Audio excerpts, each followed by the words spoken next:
2 men, 2 philosophies, 2 choices, 1 decision. You decide.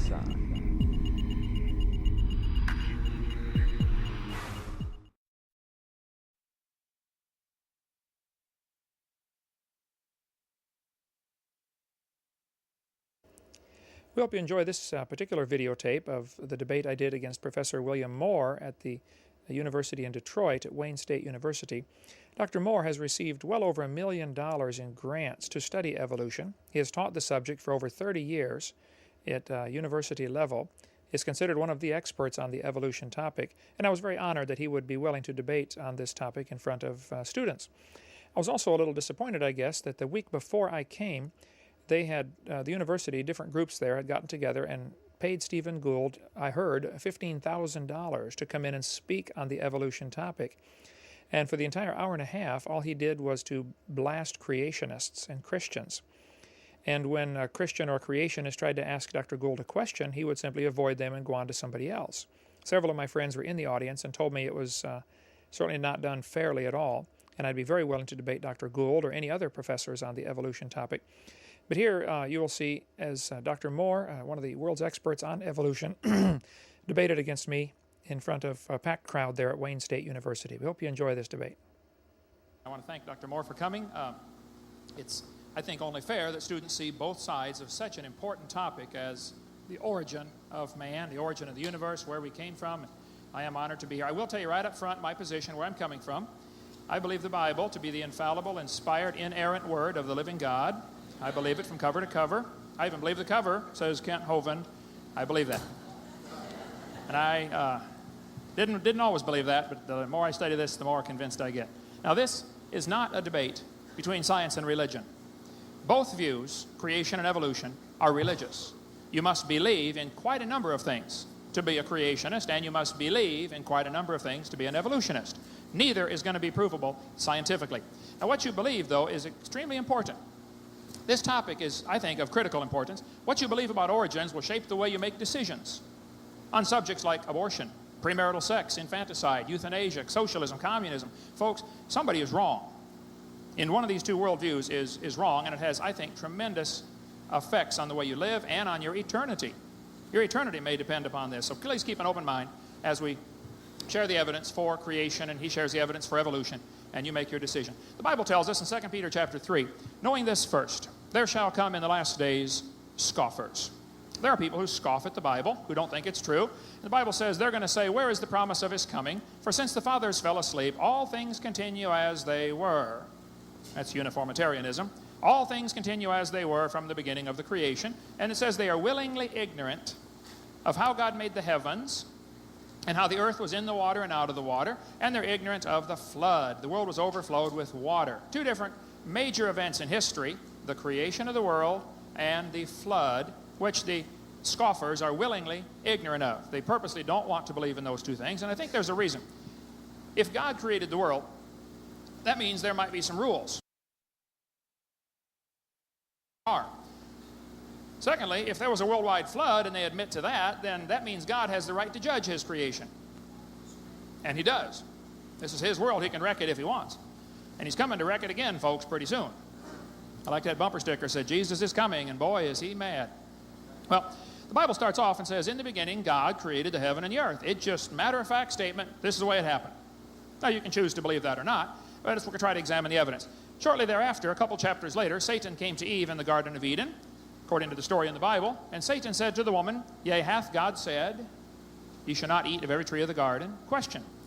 First thing he did was question God's word. Second thing he did was to deny it. He told Eve, you will not surely die.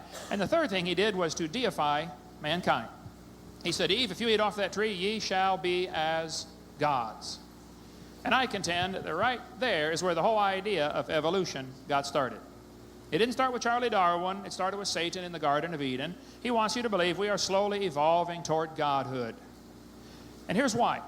If the creation story is true, then man is a fallen creature and he needs a Savior.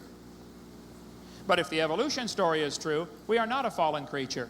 We are an evolving creature. We're getting bigger and better. Someday we're going to be God ourselves and sail around the universe and discover new life forms like Star Trek. These two worldviews are polar opposite. They couldn't be more different, and there is no compromise between the two. Adolf Hitler said, if you tell a lie long enough and loud enough and often enough, the people will believe it. I think that's what's happened, folks, in our textbooks. I taught science 15 years. I have a gigantic collection, hundreds of public school textbooks from just about every major publisher, even from many countries, from many grades. There's lots of good science in the textbooks, okay? I like science. Don't accuse me of being against science. The problem is, we've got some poison mixed in with the science. Did you know beer is often sold at football games? Beer has nothing to do with football. And beer does not become athletic by association with the football. And evolution is often included in the science books, but that doesn't make it part of science. Evolution is a religion included in with the science books, and it has nothing whatsoever to do with it. The two basic views of history are this, and my timeline right here behind me, same thing. The Bible teaches that about 6,000 years ago, God created the heavens and the earth. Did it in 6 days, fully formed, fully mature creation. 4,400 years ago, or 2400 BC, there was a flood that destroyed the world. Noah built the ark and saved all the critters on board. 2,000 years ago, Jesus came, died on the cross, paid for our sins, and rose from the dead, and is alive forevermore. Here we are today, waiting for the Lord to come back in a few minutes and straighten out this mess. The evolution view is very different. They think it all started 20 billion years ago with a big bang. The Christians believe in the beginning God. The evolutionists believe in the beginning dirt. Matter just created itself or is eternal. The only two choices, either it created itself or it itself is eternal. So these two views, these two worldviews are, like I said, just simply polar opposite. Somebody's wrong. Now, if I was to make my bottom timeline representing 20 billion years, the same scale as the top one, in order to do that, the line would have to be 2,100 miles long. I don't want to carry a chart that big, so I made a new scale, all right? So it's huge. But in school, the teachers are told in the teacher's edition to be sure to stress that the earth is billions of years old. Because that is the first thing the evolutionist must have is billions of years. And I think there's overwhelming evidence that it's not billions of years old. But even if it is, there are still lots of obstacles the evolution theory must overcome, which I want to try to share some with you. This textbook author said, nothing really means nothing. This guy's real smart. He said, not only matter and energy would disappear, but also space and time. However, physicists theorize that from the state of nothingness, the universe began in a gigantic explosion, the Big Bang. This guy says 16.5 billion years ago. Some say 20. It varies all the time. But according to the evolution theory, as I understand it, and from reading hundreds and hundreds of textbooks on this topic, 20 billion years ago, there was a Big Bang. I like to ask the question, what exploded and where did it come from? And where did the energy come from? Where did the laws come from? I mean, the universe is governed by laws, centrifugal force, inertia, gravity. Where did the laws come from? Who's the lawgiver? None of those questions are ever answered. They are all assumed. They are all believed in, which is why I would stress the evolution theory is a religion. Now, I don't care if you want to believe in it. That doesn't bother me. I don't care what you believe in. But I'm sick and tired of them using my tax dollars to spread their religion in our school system. That's all I'm sick of. Now, according to the creation view, though, it's very different. In the beginning, God created the heaven and the earth. 4,400 years later, there was a flood. Noah built the big ark, took everything on board, including the dinosaurs, I believe. Creation view is very simple. God made everything in 6 days. All the animals, all the plants, dinosaurs, everything. Along came the flood. Noah took 2 of each kind, 7 of some, but 2 of each kind on board the ark. He didn't have to bring 2 of every variety, just 2 of each kind, and he probably brought babies. He was smart enough to figure that out. Just be sure to get a pink one and a blue one. And then after the flood, I think the dinosaurs died off because of the climate change and people killing them, calling them dragons back in those days. And I cover all that in my seminars on dinosaurs and how they fit right into the Bible and how there might be a few stragglers still alive today, which is why there have been so many sightings like Loch Ness Monster type thing like that. The Bible says the animals are going to bring forth after their kind, not species. Darwin's book, The Origin of Species, is not the argument. By the way, he never does discuss the origin of species in The Origin of Species, but the origin of kinds would be the argument. The Bible says they bring forth after their kind. God told Noah to bring 2 of every sort onto the ark. For instance, today there are 250 varieties of dogs in the world. I was asked to come speak at this college in Boston one time. They said I could do a speak on creation if their teachers could ask me any questions they wanted. So I got my timelines out, and there were 6 professors and all their students in the room. As far as I could tell, all of them believed in evolution. And I got my charts out, and I said, folks, I believe that about 6,000 years ago, God created everything. 4,400 years ago, there was a flood, destroyed the world. Noah saved 2 of each kind on board the ark. And then I shared with them what they believe. 20 billion years ago, there was a big bang. This is in just about every textbook there is. I mean, I can show it to you in 100 of them if you'd like. And then 4.6 billion years ago, the earth cooled down and formed a hard, rocky crust. And it rained on these rocks for millions of years. This textbook says, as earth formed, the surface was similar to the moon today. The surface was hot and there were large pools of bubbling lava. But it rained on the rocks for millions of years and formed oceans. This is what the textbooks teach the kids. Millions of years of torrential rains created great oceans. And in these oceans was a swirling broth of complex chemicals. Progress from a complex chemical soup to a living organism is very slow. Yes, it is. Totally stopped. Doesn't happen at all. That's how slow it is. Well, one of the professors in the crowd was getting really upset about that time, and he said, Mr. Hovind, there are 250 varieties of dogs in the world today. I said, I never counted them, but I'll believe you. He said, you think all those dogs came from 2 dogs off of Noah's Ark? I said, sir, would you look at what you're teaching your students? You're teaching your students that all the dogs in the world today came from a rock. One lady was so angry after this, she says, we do not believe we came from a rock. I said, well, where do you think you came from? She said, we came from a macromolecule. I said, where did that come from? She said, well, from the oceans. There's minerals in the oceans. I said, where did those minerals come from? She said, well, it rained on the rocks for millions of years, and it finally dawned on her, wow, I do believe we came from a rock, don't I? I don't care if you want to believe that. Honestly, that's fine. But don't call it science. That's not science. That's a fairy tale. Textbook says humans evolved from bacteria 4 billion years ago. This one shows the kids a starfish and says 3.4 billion years old, the remains of the early ancestors of modern human beings. Now look, you're welcome to believe that, but don't call it science. That's part of a religion. This textbook shows the kids a tarsier and says 30 million years ago these creatures evolved. Now folks, that word evolved right there, that has 2 different meanings, and the entire argument today and every other day on this topic is over the 2 different meanings of the word evolution. And we'll cover that in just a second. But if you straighten out what that word means, the argument is over. One meaning of the word is indeed scientific, no question. And the other meaning is indeed religious, with no evidence to support it.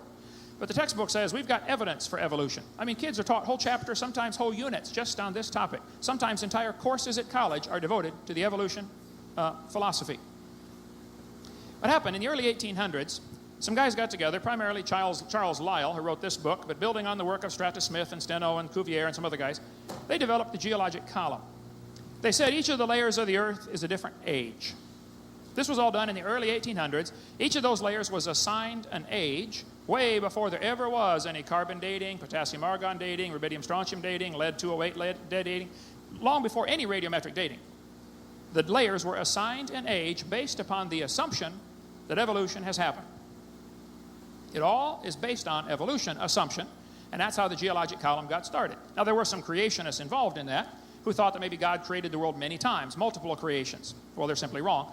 But all of this geologic column is based on circular reasoning. This textbook shows on page 306 that they date the rocks by the fossils. On the next page, it says you date the fossils by the rocks. And this happens all through. The geologic column, just like this textbook says, if there were a column of sediments, unfortunately no such column exists. The geologic column only exists in the textbook, and it's all based on the circular reasoning. That's how things are dated. The intelligent layman has long suspected circular reasoning in the use of rocks to date fossils and fossils to date rocks. The geologist has never bothered to think of a good reply, feeling the results explanations are not worth the trouble as long as the work brings results. They know it's based on circular reasoning. But those layers cannot be different ages. I can show you hundreds of pictures if you want to take the time of petrified trees standing up, running through multiple layers of rock strata. The tree did not stand there for millions of years, and it didn't grow through hundreds of feet of solid rock looking for sunlight. It was formed during a worldwide flood. The flood formed those layers. But this fella, Charles Darwin, the author of this book, set sail on board the Beagle in 1831. He was going to sail around for 5 years. He brought with the book by Charles Lyell. That book destroyed his confidence in the Bible. Darwin came back a skeptic, a scoffer. After 30 years of coaching by Charles Lyell, Darwin finally wrote his book, Origin of Species, which has a much longer title, by the way, we can get into later. And that book changed Darwin's life for good. Later he claimed to be an atheist. As Charlie sailed around the coast of South America, he came to Ecuador, the islands of Ecuador, called the Galapagos Islands, right here. There on these islands, Charlie observed there are 14 varieties of finches. He studied the birds carefully. They all had different beak shapes. Some were bigger than others. They were all finches, but different kinds of finches. Charlie studied them for quite a while, collected quite a huge number of them, and said, you know what? I think all of these birds had a common ancestor. I bet you're right, Charlie. A bird. And then he said, maybe this proves that birds are related to bananas. What? No. Page 170 of his book, he said all forms of life on earth, all plants, all animals have a common ancestor. Page 170. What he saw is what we sometimes call microevolution. Now this is the entire debate right here. Microevolution is one meaning of the word, which is basically saying that dogs produce a variety of dogs, roses produce a variety of roses. Nobody argues with that. Microevolution is a fact. It is scientific. It is observable. That's what farmers do for a living. They try to make that happen. They try to get a better species of whatever they're raising for their area. And the animals do have a wide range of adaptations they can take on. But these adaptations have limits. Farmers have been trying to get bigger and bigger pigs for a long time, but they'll never get a pig as big as Texas. There's a limit in there someplace. Roaches eventually become resistant to pesticides, no question about that, but there's a limit. Two things you need to understand. The resistance to the pesticide was already in the roach population, maybe just a small percentage of it, and when you do end up with a resistant population of roaches, you're swimming in the shallow end of the gene pool now for the roaches. Next thing you need to understand, there's a limit to this resistance. They might become resistant to these pesticides, but they will never become resistant to a sledgehammer. So, yes, there's variations, no question, I agree, that happens. But what happens then is the professors try to make the students see thousands of examples of microevolution, which is indeed a science. And they try to make them make a giant leap of faith and logic into believing that that somehow magically is evidence for macroevolution. Macroevolution says all life forms have a common ancestor. The dog and the rose are related, ultimately, to a rock. Now, macroevolution is a religion. This is assumed. It has never been observed. Nobody's ever seen a dog produce a non-dog. Now, if somebody wants to believe dogs came from non-dogs, you can believe that, but that's not science. That's your religion. It's based on imagination. It's fantasy. You might get a big dog and a little dog, and they're still related. And except for a few mechanical problems, they're still interfertile. They could produce a dog. See, maybe even the dog and the wolf and the coyote are related. Okay, boys and girls, we have a dog, a wolf, a coyote, and a banana. Which one is not like the others? And a 3-year-old can tell you. They're still the same kind of animal. Probably the horse and the zebra are related. I wouldn't argue about that. Stand 30 feet away and look at it. It's obviously not a banana. We're dealing with the same kind of animal here, folks. So the whole problem is, as I've seen it in my debates, and I do thousands of radio and TV talk shows, the evolutionists always are able to give hundreds of examples of microevolution. And then they want you to believe that this somehow proves macroevolution. And students are deceived by this by the thousands every day, because the professor says, well, look, we see this, these rabbits became resistant to these pesticides, or the rats, we got the super rat in Chicago became resistant to the pesticides. Well, yeah, still a rat. It's not evolution, folks, it's a variation. It's microevolution. Don't be confused by that. Textbook, though, says mutations provide the source of variations. Well, this is true. But the mutations are harmful, fatal, neutral, or if you do get one that's beneficial, which nobody's really proven a good beneficial mutation, that can take over the population. Who's this good beneficial mutation character going to marry? And then who are its kids going to marry?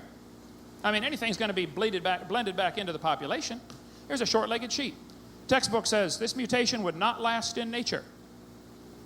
Of course not, man. He's the first one the wolf is going to catch. Textbook says natural selection causes evolution. Nothing could be further from the truth. Creationists have nothing against natural selection. We thought of it first. Natural selection is sort of like God's quality control. I worked in Pontiac, Michigan for 2 years at the truck and coach plant up there when I was going to school. We built trucks. They came down the assembly line. When it got to the end, somebody checked it. Quality control. If it didn't work or something was wrong, it was rejected. That's normal. Every factory has a quality control. Now suppose you had a quality control section that was eagle-eyed. They caught every mistake. Nothing got by those guys. How long would it take that process to change the truck to a helicopter? You say it'll never change it to a helicopter. Precisely my point. And natural selection will never change an animal to a new kind of animal. It'll only keep the species strong. And it might allow the species to adapt to a new environment. We now have Alaska rabbits that are able to survive in 20 below zero. And we have Florida rabbits that are able to survive in 100 degrees. And they are not interfertile. They're considered a different subspecies, maybe even a different species. I don't know. Now, both of those Alaska rabbits and Florida rabbits can breed with Minnesota rabbits. They're kind of in the middle. Okay. And they're going to say, see, this is evolution. No, it's a variation, and it's still a rabbit. That doesn't prove we came from a rock, folks. That's just a variety. That's all it is. And that's all that can ever be offered is examples of variation. For instance, the fruit fly experiment we did in biology class many times. They raised flies in the laboratory. They nuked them. They microwaved them. They x-rayed them. They got those flies to have mutated babies, curled wings. They fly around, buzz, buzz, buzz, buzz, couldn't go anywhere. They got flies with no wings. What do you call that? A crawl? Can't fly. But they always got a fly, and it was always worse off than great-great-great-great-grandpa fly. But that's always given as an example for evolution. They show the kids the peppered moth as evidence for evolution. Most of the moths in England, they went around and counted them on the trees. Must have been a government project. They discovered it was 95% light-colored moths, only 5% black. Then they burned coal in the factories for a while, and the trees turned black, and the population shifted to 95% black moths. They said, wow, look at this, evolution. The white moth evolved to a black moth.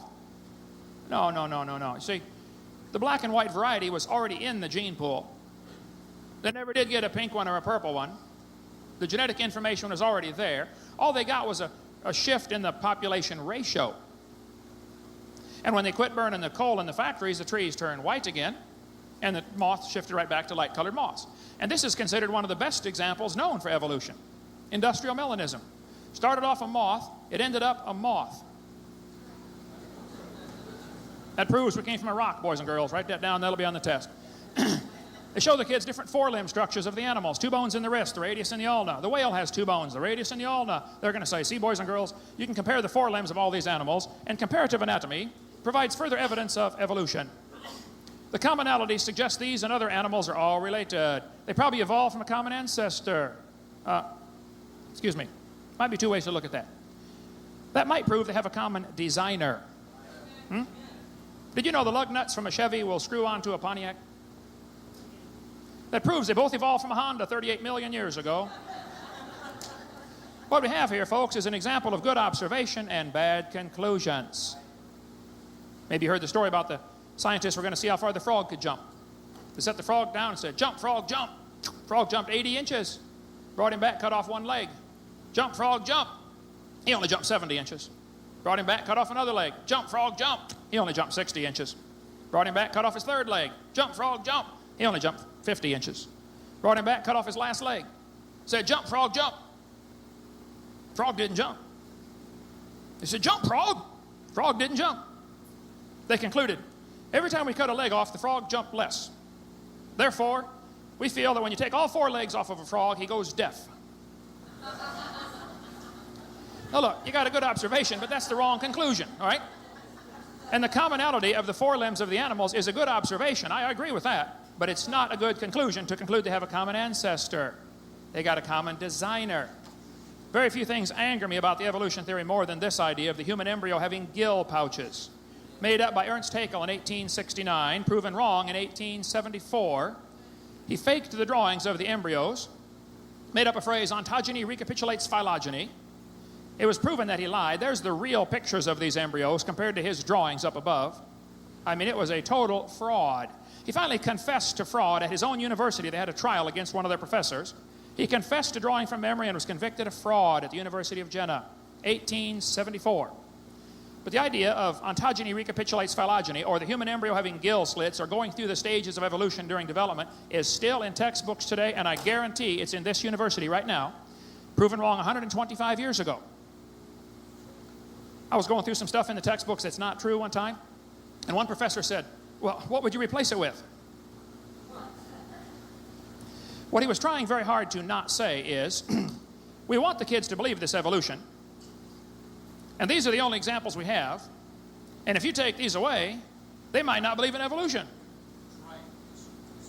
Precisely the point. Look, if you got some evidence for animals changed into a different kind, I'd like to see it. But if you don't have any evidence, then quit teaching it as science and call it a religion. That's why for many years I've offered $10,000 for anybody with any real scientific evidence for evolution.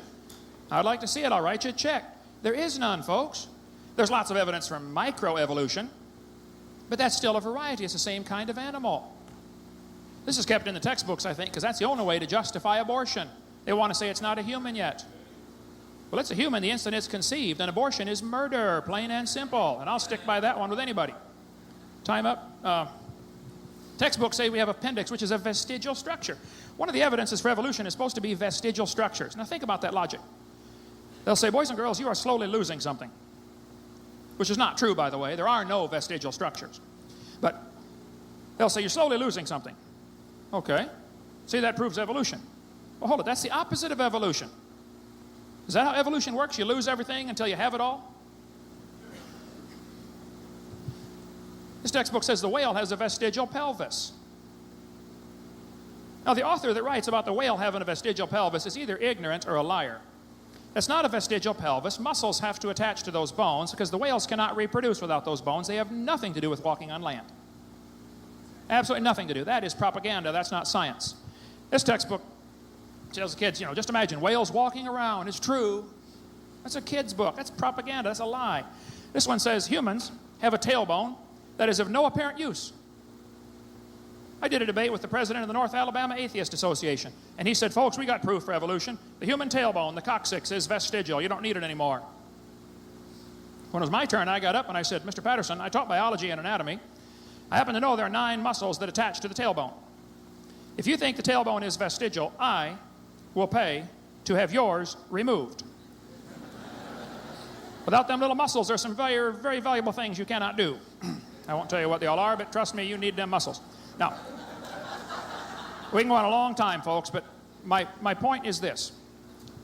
Both views, creation and evolution, are inherently religious. I cannot prove God created the world, and I cannot prove there was a worldwide flood. I can show you the evidence of billions of dead things buried in rock layers. And I can show you that out west, when they killed millions of buffalo in the last 200 years, almost none of them fossilized because they weren't buried. The very existence of fossils proves, to me, is evidence to me of a worldwide flood. When they climbed Mount Everest, 1953, they found seashells by the thousands on top of Mount Everest. I think there was a flood. I don't think the water was over Mount Everest. I think Mount Everest was under the water. The mountains arose during the last part of the flood. The Bible spells all that out in Psalms chapter 104. The mountains arose, the valley sank down, and the water rushed off and probably made Grand Canyon in a few days, not millions of years. So I think the evidence is overwhelming. God made the world. There was a flood that destroyed it, and God's got a plan for you. And He loves you. And if you don't want to believe in Him, that's fine, but He'd like you to. He's not going to twist your arm. But the evidence, I think, is overwhelming, and the evidence for the evolution theory is confused by mixing micro and macro. So watch for that, if you would. Thank you so much.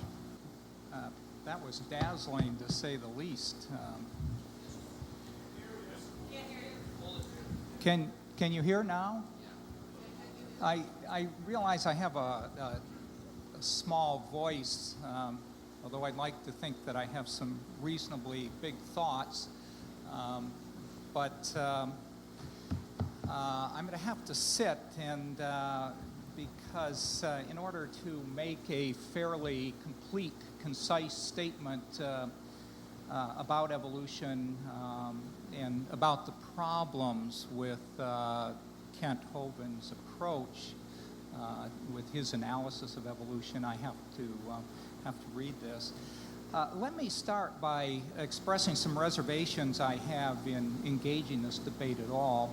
I'm a professional evolutionary biologist in that I have taught evolution and related courses here at Wayne in genetics, statistics, ornithology, and a number of other courses for 27 years. And over those 27 years, I've maintained an active research program looking at problems in evolution concerned primarily with the evolution of species diversity or speciation, which is the area of evolutionary biology that is right at the interface between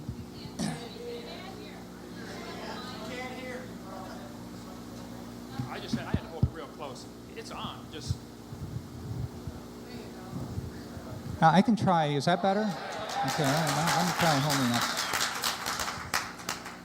that. I was just saying that my area of research focuses on speciation, which is at the interface between what Dr. Hovind characterized as micro and macro evolution, the distinction as he characterized it between science and religion.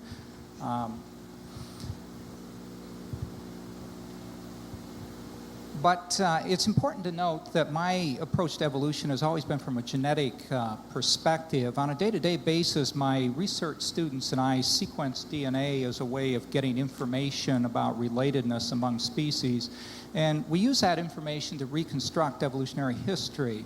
Our work focuses primarily on woodpeckers, not because these are a particularly interesting group per se, although they certainly are fascinating birds, but because they provide a good model for studying the rapid diversification of species. I'm also very interested in a thing called the molecular clock, which is a novel way of timing evolutionary events and establishing the antiquity of species. Dr. Hovind, in contrast, is a science educator with an interest in paleontology, which is to say the fossil record. So I'm a little bit concerned first that we're going to simply talk past one another to a considerable extent.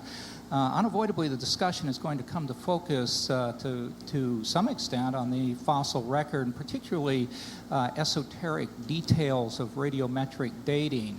That is, dating geological structures based on radioactive decay. And in this sense, you would have done much better to have gotten someone from the geology or physics department than me. Moreover, Kent is a young Earth creationist, which means that he believes the Earth is about 6,000 years old, as he indicated. And it seems to me that the debate boils down to his defense of that notion. This in turn means that we may hardly talk about some of the most interesting ideas in evolutionary theory, the philosophies and histories of science and religion, and the interface between the two. I'm also concerned because this is the first debate of this sort that I've engaged in, whereas Kent is a professional creationist debater. He actually makes his living doing this, which is amazing. Amen. I had the disconcerting experience last spring after agreeing to participate in this debate of receiving a number of email messages and phone calls from individuals and groups who seem to be professional anti-creationist debaters. Somehow word of this had gotten out on the internet, and some of these people seem to view these debates with much the same intensity and decorum as I remember Michigan State Notre Dame football games when I was an undergraduate, or maybe Notre Dame Southern Methodist games, or Southern Methodist Brigham Young games. I'm not sure. And I'm beginning to get that sense from the audience that that's what we're engaging here. It was also clear that the anti-creationist view Kent as the Hulk Hogan of creationist debaters, and that I best be prepared for a real pummeling. At about the same time, I spoke with Kent on the phone. He briefly told me about his belief system, that he was a young Earth creationist. He was very cordial, expressing none of the threatening mannerisms of a professional wrestler. But I was startled at one point in the conversation when he announced that he was going to convert me. So here I am, a novice debater about to get in the ring with an intellectual Hulk Hogan, and if I lose, I must submit to his belief system. Perhaps this is the true meaning of midlife crisis. Well, let me begin to disappoint right away by saying that I don't view this as a debate, but rather as an opportunity to explore some interesting ideas, some interesting cultural conflicts, and certainly Kent pointed to those, and some interesting philosophical conflicts. I also view this as an opportunity to fulfill in a very small way an obligation I feel I have to Wayne State students. I've taught at Wayne many, many years. I know that most of our students, most of my students, live at home and often live in two cultures. On the one hand, they attend a large, modern, very culturally diverse, secular university where science is taught hard, fast, and technical, with little class time devoted to reflection on the meaning of science and the conflict that a scientific worldview might have with traditional ideas. It's certainly not my intention to change anyone's worldview per se. I'm not going to convert you. But on the other hand, we have failed as university educators if you do not emerge from university with a different perspective. I mean, how can one learn about probability theory, the genetic basis of life, the intricate molecular mechanisms of cells, development in the sense of embryology, and yes, evolution, and not have a changed view? And so I view this debate as an opportunity to explore some of these conflicts. And as pummeled as I may be at the end of the debate, I'll be happy if I believe some of you have left with some understanding of the nature of the differences between the scientific method as philosophical system and theologically based philosophical systems. Actually, the college professor wells up in me and is telling me that I should probably give you a pop quiz at the end of the class. And I must say that Kent's introduction certainly fans those flames because he portrayed a very incorrect statement about what science is. What I see as the foundation, the key to understanding this conflict, lies at the various deepest levels in the philosophies of science and religion, that is, in the metaphysics of the contrasting philosophical systems.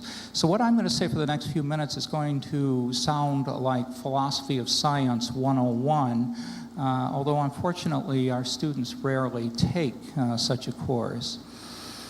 I also point out that I use the word metaphysics not in the sense of listening to New Age music, burning incense, and eating vegetarian pizza, but rather as that area of philosophy that deals with first principles, with those things that cannot be deduced or proven to be true. We simply take them to be true by assumption or supposition. We might say, for example, let's suppose that the geological forces of erosion, volcanism, glaciation, et cetera, that we see operating today have always worked in the same way. What could we learn from this? What would this lead to as a set of inferences about the Earth's history that may seem sensible? We can't really defend these assumptions, and Kent has pointed this out. We can't prove it to be true. We can't simply make it a part of our, we can simply make it a part of our philosophical system and see how successful that system is in leading us to new discoveries. This is essentially what geologists did in the late 18th and 19th century, and this led to the very first inkling that the Earth must be a pretty old place. At the base of science, I think, is a very small and clear set of first principles, the metaphysics of science. And that leads to the so-called scientific method. If I could have the first overhead.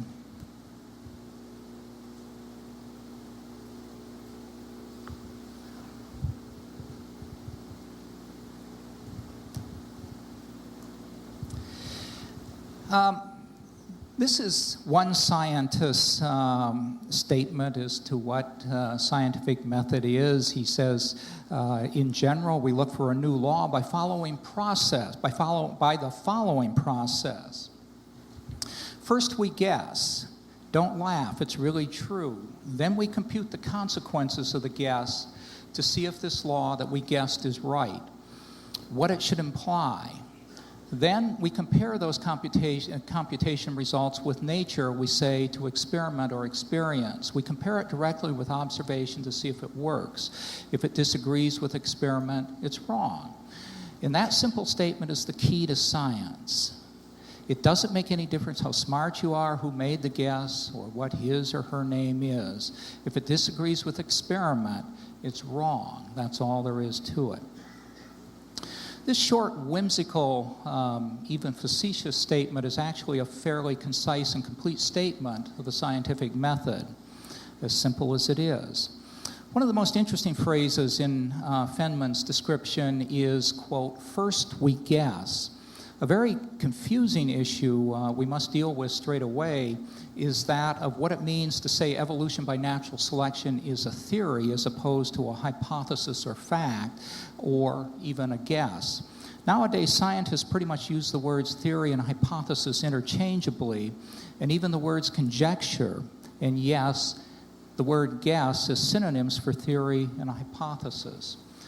Steve Gould made this very important point in his talk last week when he pointed out that there is no hierarchy where guesses are promoted to hypotheses and hypotheses elevated to theories and theories elevated to natural laws. They're all really guesses which have been tested against empirical evidence or not tested.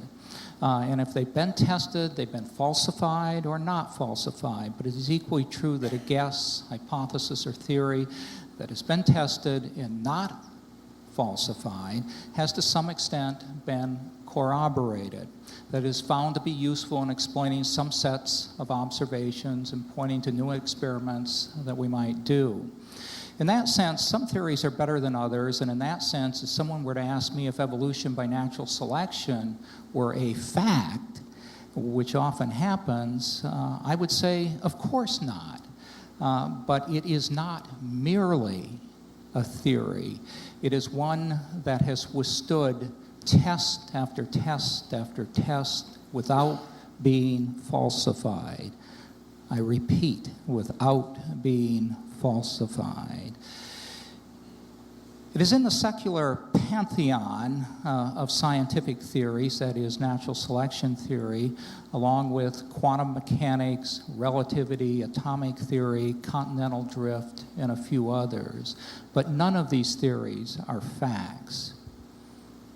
Here are what I think are roughly the first principles of science, if we could have the next overhead. The first one, Kent referred to somewhat derisively, that natural law acts the same way at all times and in all places. This is a first principle of science. It's not something that we can prove. This is the idea that I alluded to above that seems to have been derived from the ideas among geologists of the 19th century, and it's the idea that they called uniformitarianism. Implicit in this is that science doesn't deal with miracles, because miracles by definition involve circumstances where natural law is set aside. Now, conceivably, science could determine whether a miracle had taken place, but I even doubt that. For example, someone might make the claim that so-and-so had arisen from the dead, and we might apply a scientific analysis to determine that the person in question was in fact once dead and was now in fact alive. But even here, we would want to be very wary of a possible hoax, substituting, for example, a live identical twin for the dead person. So even here, I would want to see maybe 3 replicates with proper controls. And this is what religion, which does deal with miracles, cannot provide for us. Second principle. Hope that's in focus. Scientific observations are repeatable. This arguably is more a corollary of the uniformitarianism principle than a distinct first principle, because it follows that if natural law acts the same way at all times and in all places, that I or anyone else can repeat the experiment. When I submit a paper to a scientific journal for publication, it always has a materials and methods section that describes exactly what I did to get that particular result. If it doesn't have a materials and methods section, it would be immediately rejected. In contrast, one never sees a materials and methods section in a religious tract. It just doesn't work that way. Third principle, scientific theories must be testable, and to be more explicit, they must be falsifiable. And this is the heart of the scientific method. I alluded to this a few moments ago, and this is perhaps the central tenet of the scientific method, Popper's so-called line of demarcation between science and non-science, between science and religion. Implicit in this is that a scientific theory must be tested, must be stated, in addition to being tested, it must be stated with sufficient clarity, precision, detail, and internal consistency that one can deduce singular, unequivocal predictions from the theory that are testable against the empirical evidence. The book of Genesis suffers badly in this regard.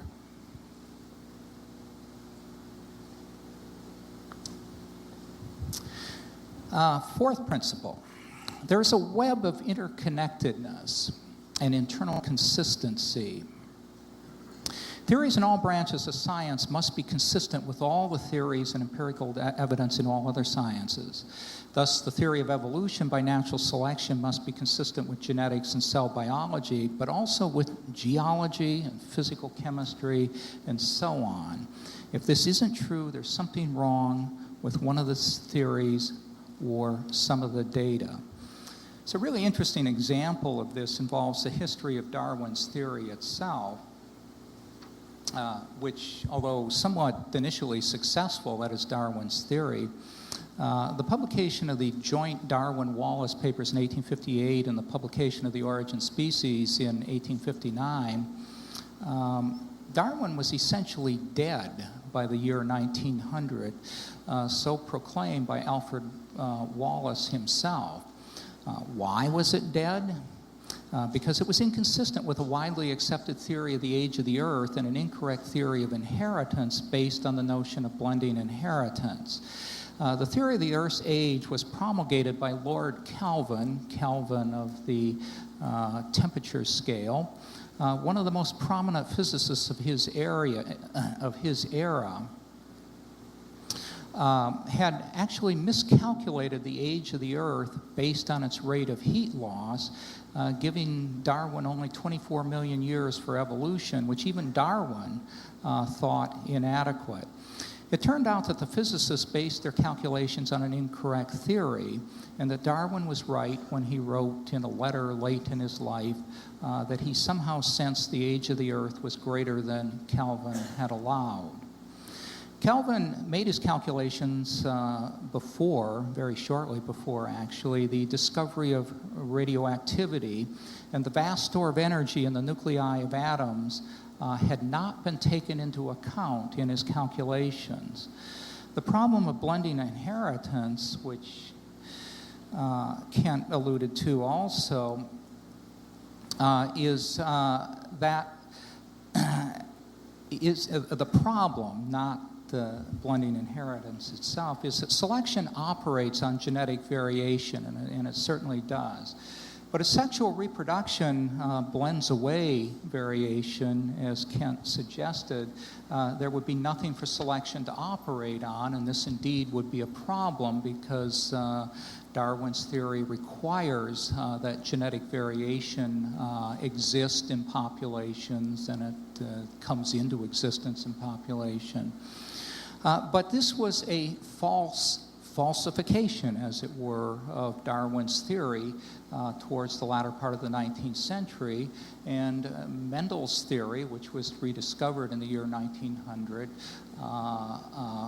provided a sound genetic foundation upon which a theory of natural selection could operate, and actually led to the rebirth of Darwinism, which is being so intensely battled by creationists today. Final point is that scientists are reductionists.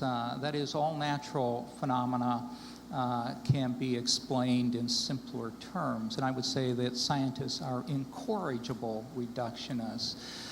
This may not exactly be a first principle of science, but it's certainly part of the sociology of science, the culture of science.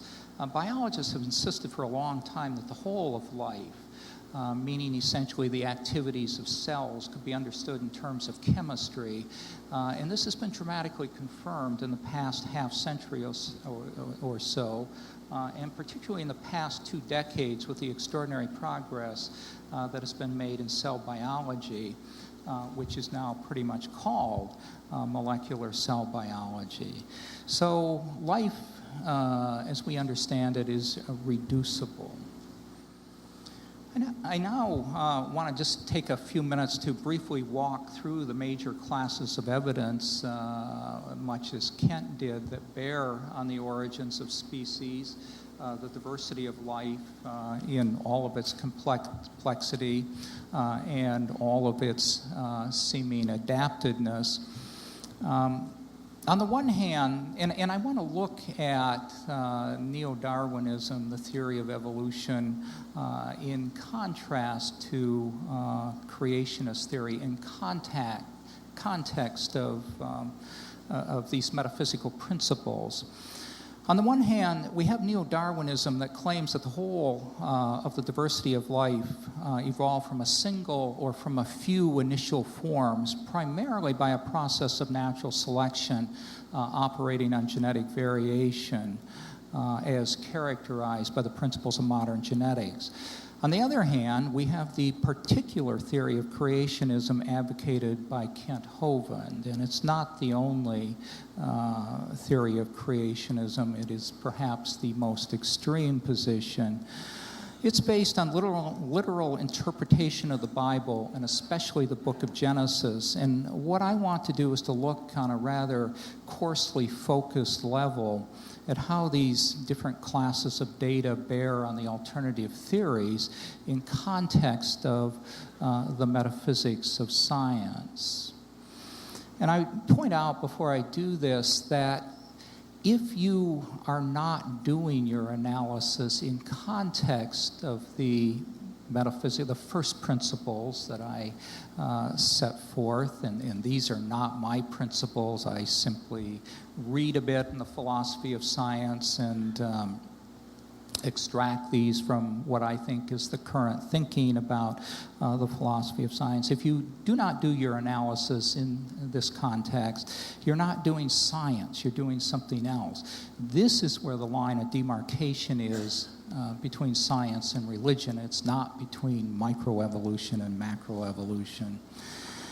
Let me say first that it's difficult to derive predictions from the Genesis hypothesis. Genesis is an historical account and not an explanation of mechanism, at least in the sense of natural law.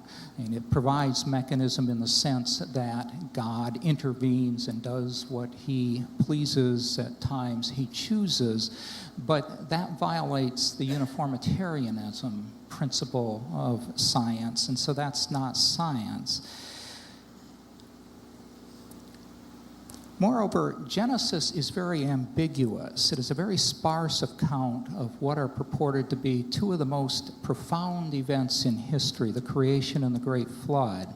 Even setting aside the arguments over the meanings of specific words translated from ancient Hebrew texts, it leaves broad latitude for interpretation. This makes the Genesis hypothesis difficult to test, and so a priori we seem to be on the margin of science.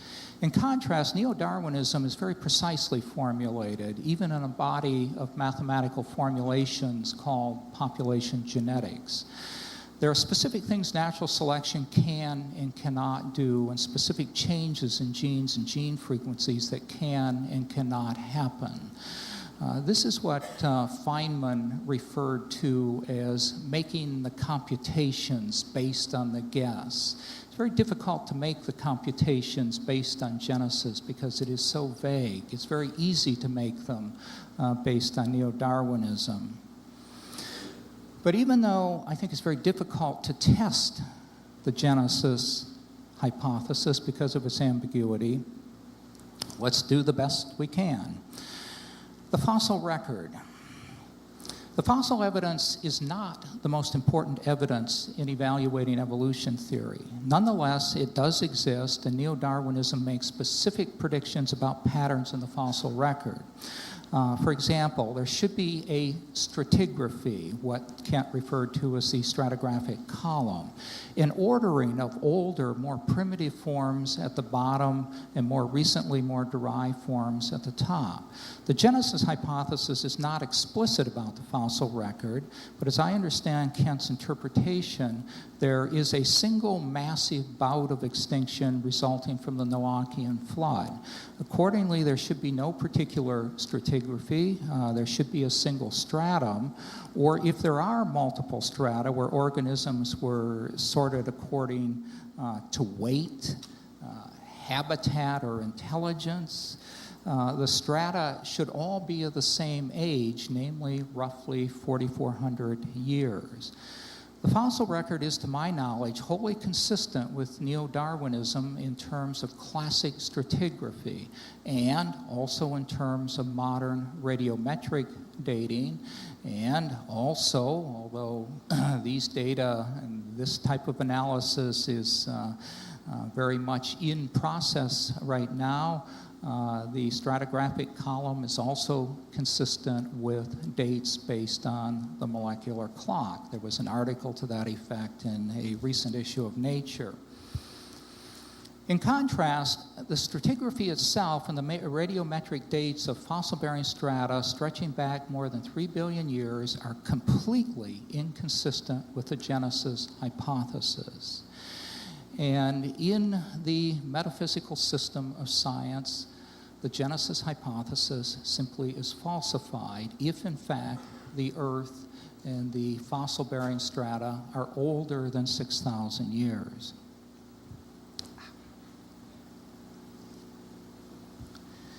Biogeography. One of my favorite topics. The theory of evolution predicts that there should be strong correspondence between phylogenies, that is, the evolutionary histories of species, and geological events. For example, there should be relationships at deep levels in phylogenies of animals in South America with animals in Africa because the two continents formed a single supercontinent some 80 plus million years ago, according to modern geological theory, specifically continental drift. And there should be a more recent set of relationships with animals of North America, that is between North America and South America, because South America contacted North America through the Isthmus of Panama just 3.5 million years ago. And according to evolution theory, there was an interchange of numerous species and the evolution of species in South America from ancestors emanating from North America and vice versa. If you've ever seen a possum, and I'm sure most of you have that live in the metropolitan Detroit area, that is one North American species whose ancestors live in South America. And this biogeographic pattern, which corresponds very, very tightly with geological history, is exactly the pattern observed. It is exactly the pattern that neo-Darwinism would predict, and it is essentially confirmed. The Genesis theory, in contrast, says little or nothing about biogeographic pattern at this scale, and so it doesn't serve us very well as a scientific hypothesis or theory. Phylogenetic reconstruction. Based on the supposition that evolution has occurred, evolutionary biologists have devised rather simple methods for reconstructing evolutionary history or phylogenies. And I certainly admit immediately this assumes that evolution has occurred, and if it hasn't, we couldn't do this. A phylogeny is a branching diagram, a family tree that shows who is related to whom and the order in which species evolve. According to the theory of evolution, the branching order of phylogenies should correspond with the stratigraphic order of the fossil record and with the history of geological events. The data from the fossil record is, of course, incomplete, and for technical reasons, we are not able to reconstruct accurate phylogenies for all groups. Science always has a lot of holes. But the overall pattern very strongly corroborates this prediction. In contrast, the Genesis hypothesis says that all species originated within a short period of time as disconnected acts of special creation. If this were the case, we wouldn't be able to reconstruct phylogenies at all. This is clearly not the case. Homology.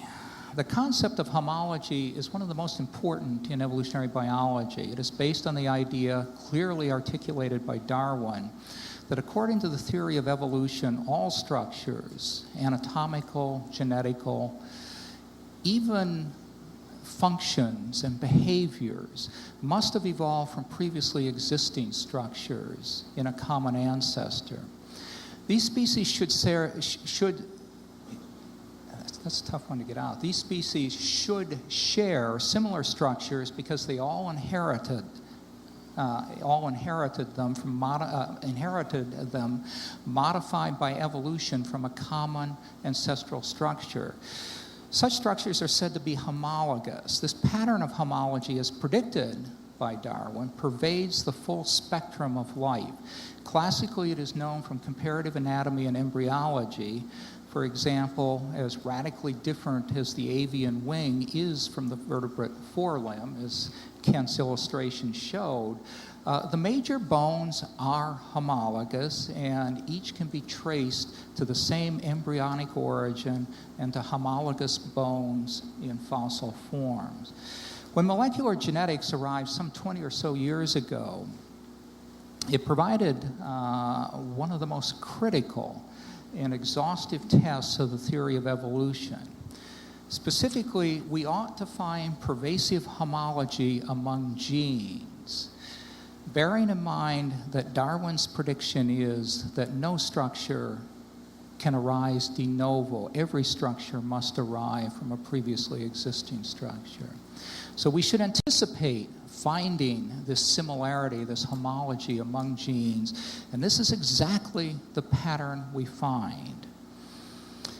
To be honest with you, we didn't think at the advent of molecular genetics, or we didn't think of that advent as the grand test of evolution. I think we all just knew that the expected patterns of homology would be there, and they were.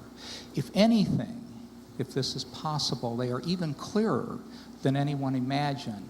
The extent of homology among genes controlling animal development, that is your passage from an egg through an embryo to an adult, and that of a mouse from its larval or egg stage through its embryonic stages to an adult, and that of a fruit fly, the homology among the genes that control those processes is really quite astonishing. The genes are not identical by any means. Evolution theory would predict that they were different, but they would also predict that we ought to find the pattern of relatedness in the form of a phylogeny.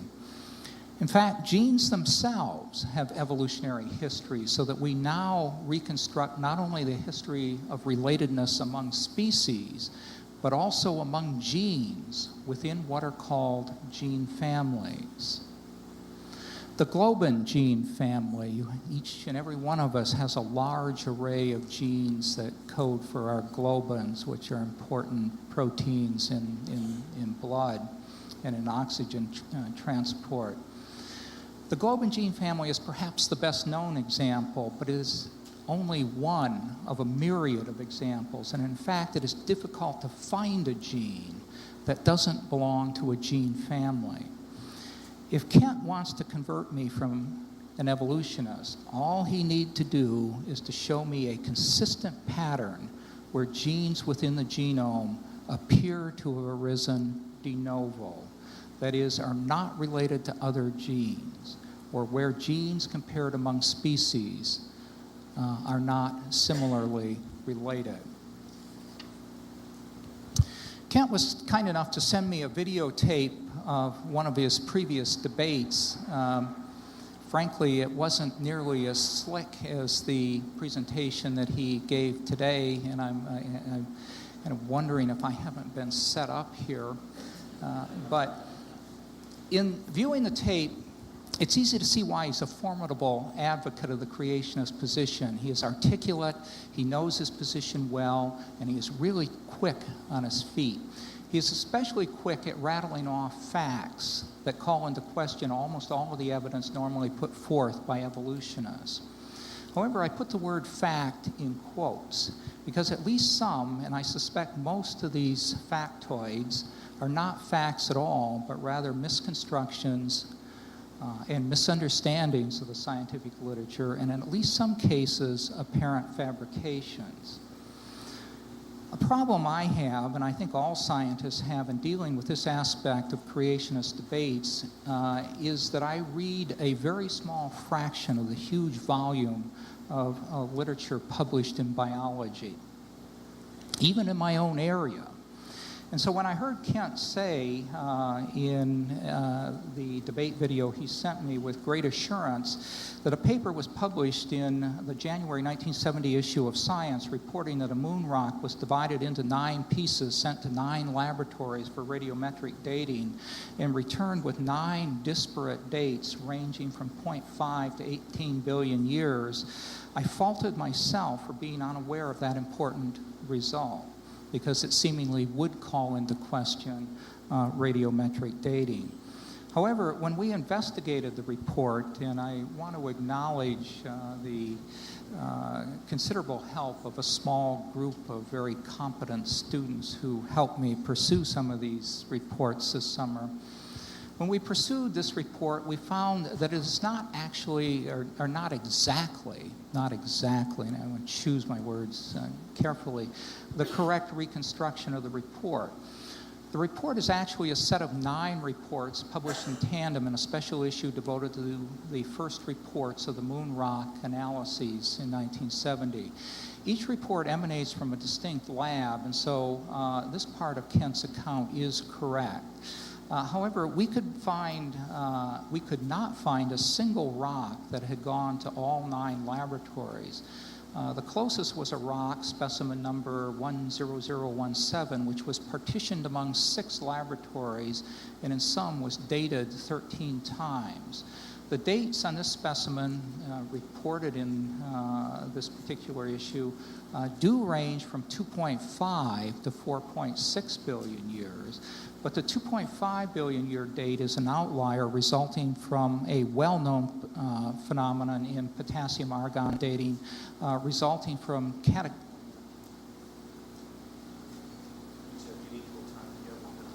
Okay. I have 1 minute remaining, I'm told.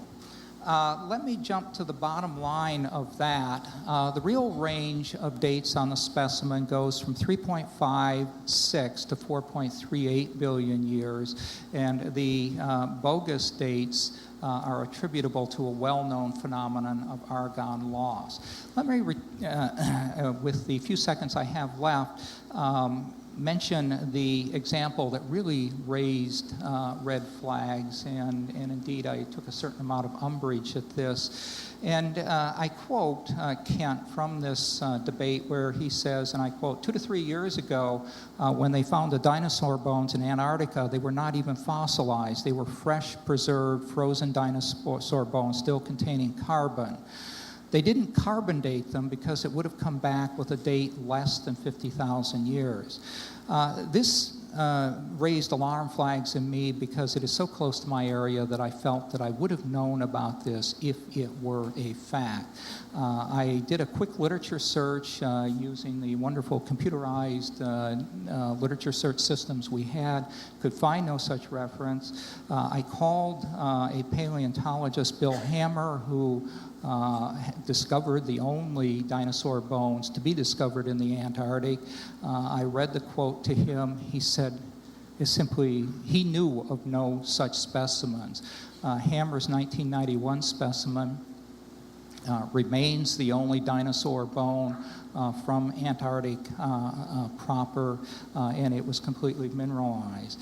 So I simply caution you, these facts that come out, don't take them at face value. For that matter, don't take what I say at face value. Open up your minds, go to the library. If something sounds odd, investigate it yourself. And with that, I'll cease and desist for the moment.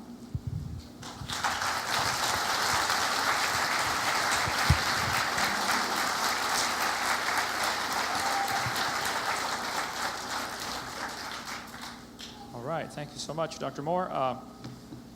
I've got quite a list of things. We won't get through it in time, I don't believe. I'll hurry here. You said the presentation was dazzling. I appreciate that. This is all, by the way, not taxpayer funded. You say I take a most extreme position, believing the Bible is literally true. I plead guilty as charged. You said the presentation was slick. That, at least by most people, I think would be taken as kind of a backhanded slap.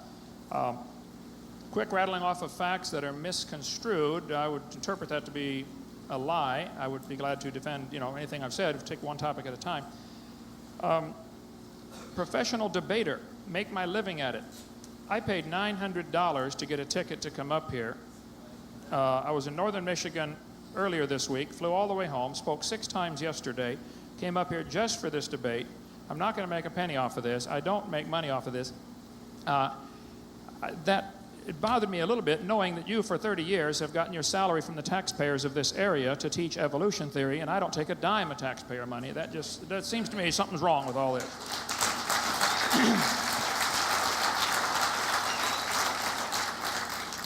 I'm not a professional debater. I was just simply a high school science teacher who got fed up with kids being brainwashed with one particular theory. As far as the Hulk Hogan, well, you can see the resemblance is striking. I would think after 30 years of teaching this very topic, you would be the Hulk Hogan of the evolutionists. And you mentioned you might lose because you're outmatched. Well, for heaven's sake, this is what you teach all day, every day, and get paid for it. None of my material is copyrighted, never has been. I never have charged a dime for any of my seminars, and I've never sent out a letter begging for money. That's been my policy since I started. And you mentioned, I don't know if it didn't get the quote down quick enough, but the university would have failed if they did not emerge having an understanding of, and you rattled off several things, and one of which was embryology. I trust you're not referring to what was disproven in 1874 about the ontogeny recapitulates phylogeny. You referred to it again later as the homology of genes for embryology is evidence for evolution. I would really like to see you elaborate on that, because I think the homology of genes is evidence of a design design feature, same designer. Same designer made all these things. And you mentioned about the statement, how I portrayed science was incorrect. Again, I guess I like to simplify things. It looks to me like you're saying I lied about the way science is portrayed. Let me just spell it out very clearly. The scientific method, you said, and I agree, you start off with a guess. Then you compute the consequences. What would this imply? Then you would do some experiments, and the experiments must be repeatable. I agree. And if the experiments do not verify the guess, you throw out the guess. You get a new one. Let me tell you my scientific theory.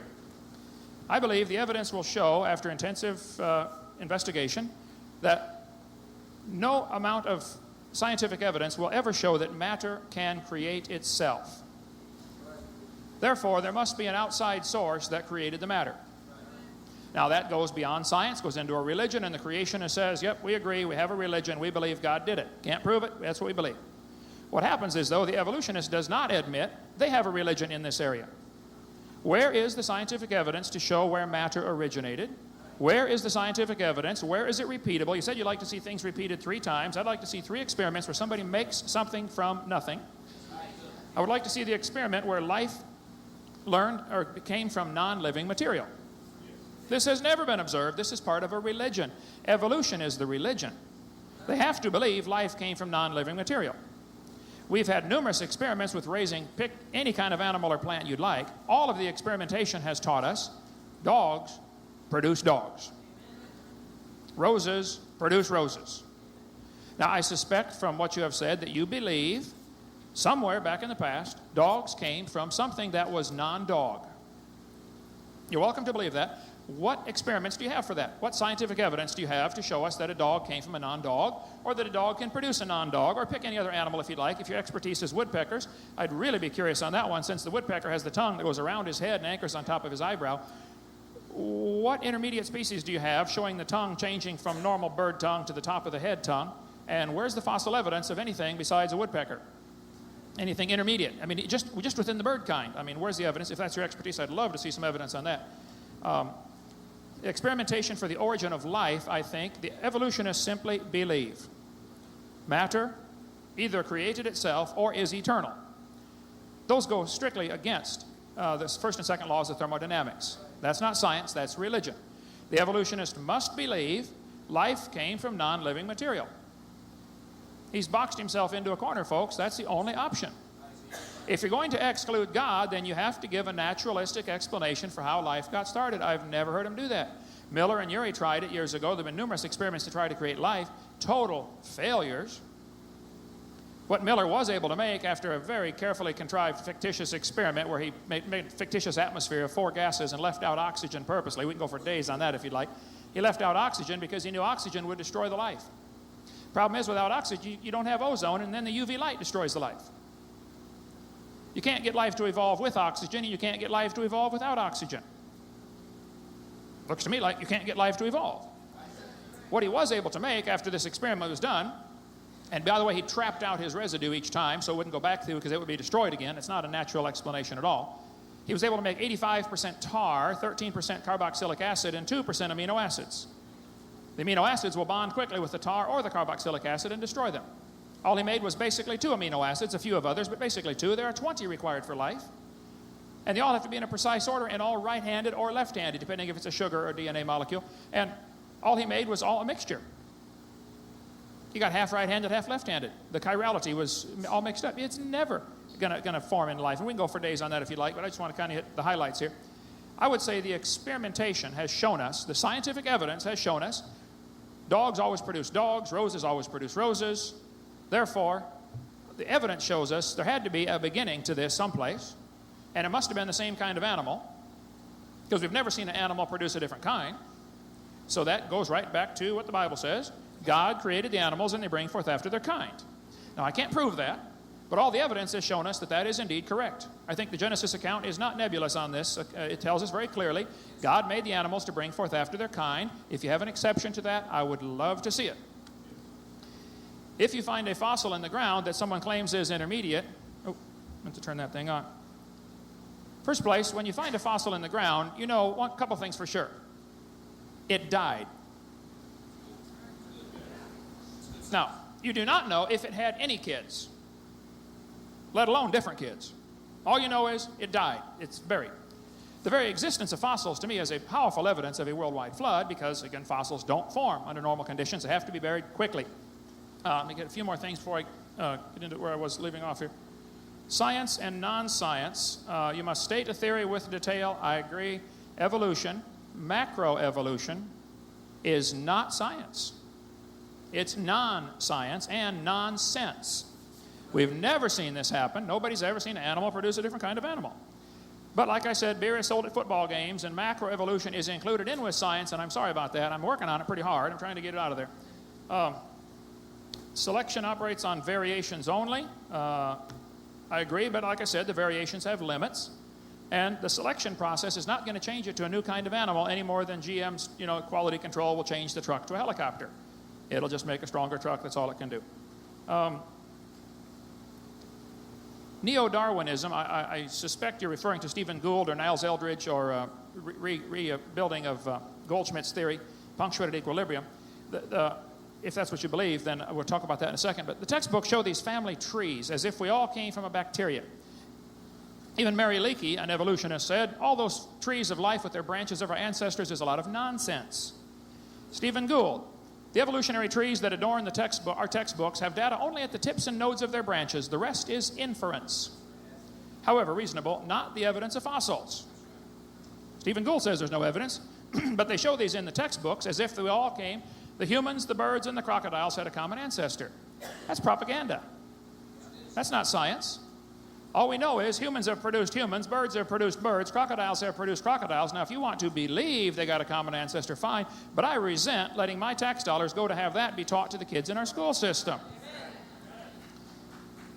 Glencoe Biology says all the many forms of life on Earth today are descended from a common ancestor. I don't believe that for a second. All I've ever seen is dogs produce dogs. That's all anybody's ever seen. So what the evolutionist appeals to is time. Well, maybe it happened, billions of years ago, slowly. So in other words, because we don't see it happening, that proves it happened in the past. Well, try that in a court of law, see how far you get. The DNA structure, we'd love to talk about that. The human DNA is unbelievably complex. This DNA code you have, just the code from one person, if it's the DNA's chromosomes in your body would stretch from Earth to the moon and back 5 million times, coming out of 2 tablespoons. Unbelievably complex DNA code that we have. And we could talk about that all day if you like. Textbooks often show the kids that the horse evolved from a 4-toed horse. This is one of their evidences. It's in almost every biology textbook. What they don't tell the kids, and I think they should, is that the original so-called horse, the Eohippus, has 18 pairs of ribs. The Mesohippus has 15 pairs of ribs. Merohippus has 19. Modern horse has back to 18. They also don't tell them that the experts on horse evolution are saying this horse evolution has not held up to scrutiny. Here's the problems with it. Othniel Marsh made this up in 1874. He picked animals from all over the world. He arranged them in the order he thought it happened. He did not find them in that order. Modern horses are found in layers with and lower than the ancient horses. The ancient horse is not a horse at all. It's a hyrax, still alive today in South America. It's the size of a fox. It's a meat-eating animal. There's no relation. The ribs are different, the toes are different, the teeth are different. It's just pure propaganda to arrange them in some fictitious order. That is not the way they're found at all. Tulsa Zoo finally took out their horse evolution display because so many people complained about it being inaccurate. I think that's fair. Yale University still has theirs, and I suspect your textbooks here still have theirs. Because after all, what would we replace it with? Arranging things in order doesn't prove a thing, folks. If I get buried on top of a hamster, that doesn't prove he's my grandpa. The order of burial proves nothing. And I think the fossil evidence is indicating that there was a worldwide flood and it shuffled these things around for several months during this flood. And animals are... By the way, if I handed a geologist at your university a piece of limestone and said, would you please tell me if this is Cambrian limestone, Jurassic limestone, Permian limestone? I mean, limestone's found in all the different eras. How do you know the age of the limestone? There is only one way they can tell the age of that limestone, by the index fossils. The fossils determine the age of the rock layer it comes from. But the rock layer determines the age of the fossils that are in it. Circular reasoning, folks, that's what it's based on. We can talk for several days on that if you'd like. I've arranged stuff in order for years. I proved knives evolved to forks very slowly over millions of years. I even found the missing link. Right between forks and spoons. There's the missing link right there. Just arranging something in order doesn't prove anything, folks. Can't believe textbooks are now telling the kids that birds are the descendants of dinosaurs. How absurd can you get? You don't just stick a few feathers on them and say, come on, man, let's go, you can do it. It's not quite that simple, folks. The birds have feathers, obviously. Reptiles have scales. This textbook says bird feathers evolved from the same scales that protected the dinosaurs so well. Nobody's ever seen that happen. First place, feathers and scales come from different genes on the chromosome. Secondly, they're both made out of keratin, and that's where the similarity stops. They attach to the skin or to the body differently. Feathers are an extremely complex structure. Extremely complex. Now, if you want to believe that came from a frayed scale from an animal trying to chase insects and catch them with his flappers, feathers on his wings, you're welcome to believe that, but that's not science. That's, again, part of somebody's religion. Problems with the bird evolution. The lungs are totally different between birds and reptiles. One have a sac-type lung, reptiles do, birds have a tubular-type lung. Modern birds are found in layers with and lower than the dinosaurs.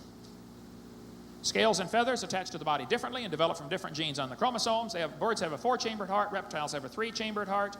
Reptiles lay leathery eggs. There are literally thousands of differences. I don't care if somebody wants to believe dinosaurs turned to birds. They can believe that if they want. But don't use my money to put it in our schools to teach it to my kids. Now, if these folks want to go start a private school and teach evolution to whoever wants to pay and come learn it, that's fine. But they know that endeavor would fall flat on its face in a hurry. So the only way you can push this evolution religion is to get all the taxpayers to pay for it in a university like this. That's not fair. Swinson, British Museum of Natural History, largest fossil collection in the world, said the evolutionary origin of birds is largely a matter of deduction. There is no fossil evidence of the stages through which the remarkable change from reptile to bird was achieved. But the textbook says, boys and girls, Archaeopteryx is evidence. This is the one they always use, Archaeopteryx. They say it has claws on its wings, which is true. So do 11 other birds, the ostrich, the hoatzin, the turaco, the ibis. Several birds have claws on their wings. And the example here that this proves he used to be a dinosaur is again saying, look, he lost his claws. Okay. That doesn't prove how he got them. That's an example of losing. Same thing with the teeth in the beak. Not many birds have teeth. Archaeopteryx and Hesperornis are the only ones I'm aware of. But some fish have teeth, some don't. Some reptiles have teeth, some don't. Some of you have teeth, some don't. Again, that doesn't prove anything. And that's another example of losing, not gaining. That's not an example that's going to help the evolution theory. Textbook says the coccyx, the tailbone, has no present function. Now, this author is either extremely ignorant of anatomy or he's a liar desperately trying to find evidence to support his religion. I would be nice and call him stupid. I hope he's not lying deliberately, but he certainly is stupid about anatomy.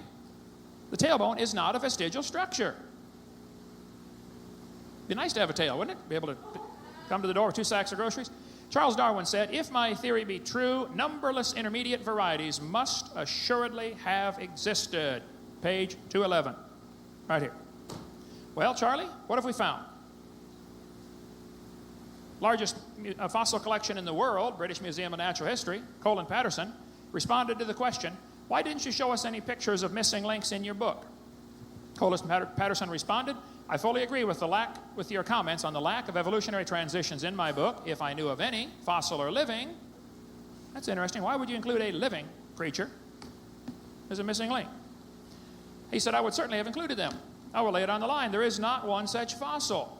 That's why the whole chain is missing, folks. It's not a missing link we're looking for.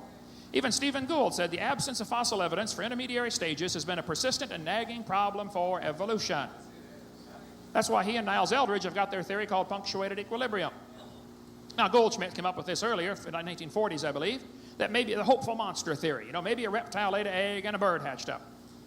And Gould and Eldredge polished it up a little bit, and they said, well, maybe just evolution happened in jumps or leaps. They call it saltations. See, Darwin said, evolution happens slowly and gradually over billions of years. Gould and not Eldredge are saying, no, it happened in leaps or jumps, saltations. What they're trying to not say is, because we don't find any evidence, that proves it. See, in their mind, there's only 2 options. Evolution happened slowly, like Charlie said, or evolution happened quickly, like Stephen said. There is another option. Didn't happen at all. They don't want to consider that option for some reason. I don't know why. All fossils seem similar to living forms with no undisputed missing links discovered so far. Yes. Since we know evolution is a fact, even though there is no evidence, it happened slowly, this proves it happened quickly. That seems to be the logic, folks. I don't know how to handle with that. Professor at the Strasbourg Zoological Museum, can't pronounce his name, Bonauer, he said evolution is a fairy tale for grown-ups. The theory has helped nothing in the progress of science. It is useless. I would like somebody to show me what advancements we have because of the evolutionary theory. That's not why we have electricity. It's not why we have plastics or rayons or fabrics, or it's not why we went to the moon. It has nothing to do with, it's a useless theory. Malcolm Muggeridge said, "I'm convinced the theory of evolution will be one of the great jokes in the history books of the future. Posterity will marvel that so flimsy, a dubious, and a hypothesis could be accepted with the incredible credulity that it has." Atomic Energy Commission. Scientists who go about teaching that evolution is a fact of life are great con men. The story they are telling may be the greatest hoax ever. In explaining evolution, we do not have one iota of fact.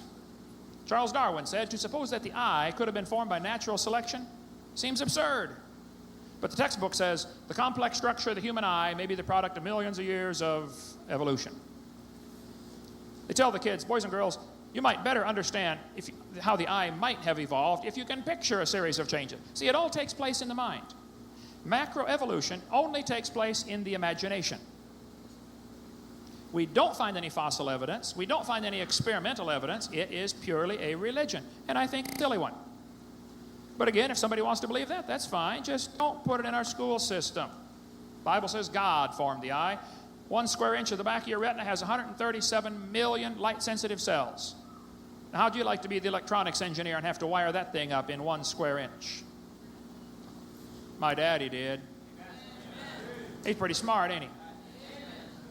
I think Satan's using that evolution theory to lead folks to hell. Folks, don't be blinded by it. God loves you. He's got a plan for your life. He made you, and he's willing to forgive you. I had to repent one day and say, Lord, I'm sorry. I didn't believe you made this world. I used to believe in evolution. Lord, I'm sorry. Would you please forgive me? And now I believe in creation. I can't prove either one, but I think mine's more logical and reasonable, and I think the evidence points to it very clearly. Thank you so much.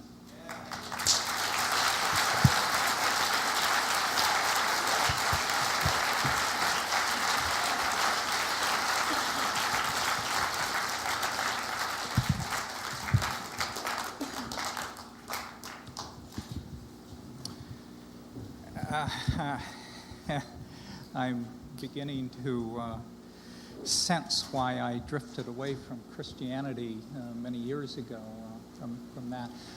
Kent, you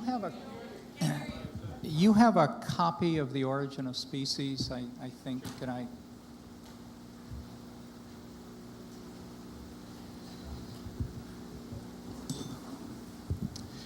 There are a number of many points actually that Kent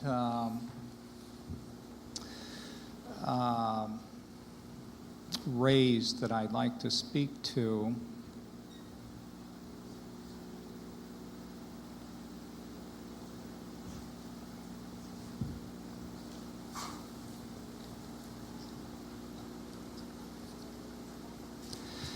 In The Origin of Species,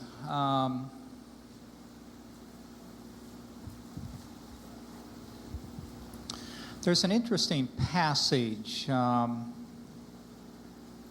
you can actually use it to distinguish the first edition of The Origin of Species from the other 5 editions. It's actually the closing passage, which reads that there is a grandeur in this view of life with its several powers having been originally breathed into a few forms or into one, and that while this planet has gone cycling on according to the fixed law of gravity, and then it goes on and on and on. I can tell that this is a first edition, or at least that closing sentence is, because in the second edition and in all subsequent editions, Darwin inserted 2 words such that the sentence then read, "There's a grandeur in this view of life with its several powers having been originally breathed by the Creator he inserted in the second edition.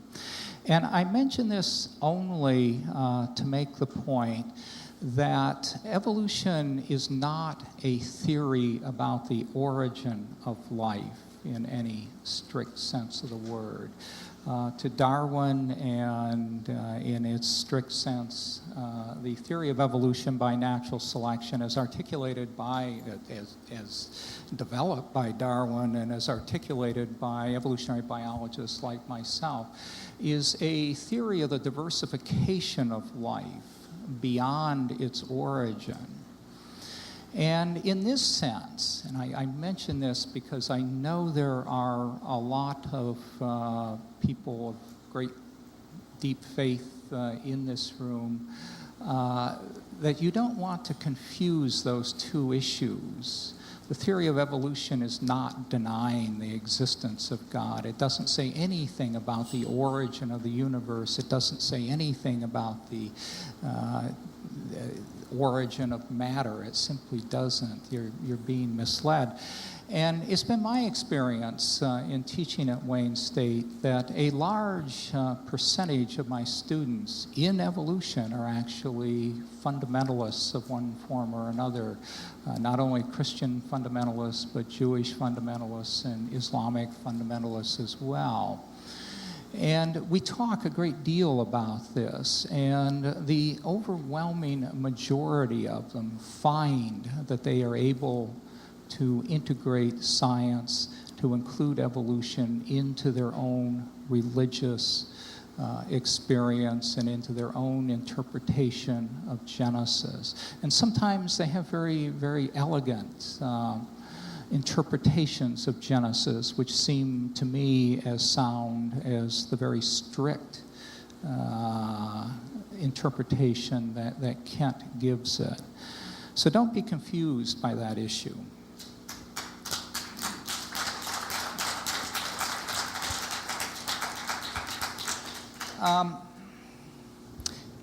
If I could just have my overhead, again, the one, I think it's the second one, the first set of the metaphysical principles.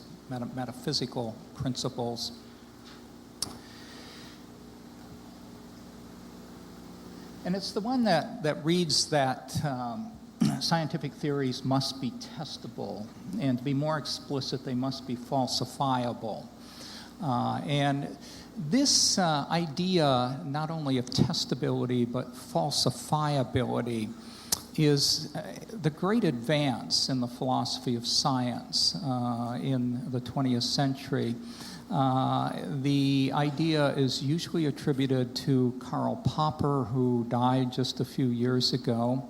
But certainly Popper's motivation came from the dramatic changes in the physical sciences that occurred when Einstein's theory of relativity came to replace the older concepts of Newtonian mechanics, because Newton's mechanics were thought to be such a complete, such a perfect theory that it was inconceivable that they could be wrong. And not only that, they have been verified by observation, by experimentation, by gathering empirical data over and over and over again.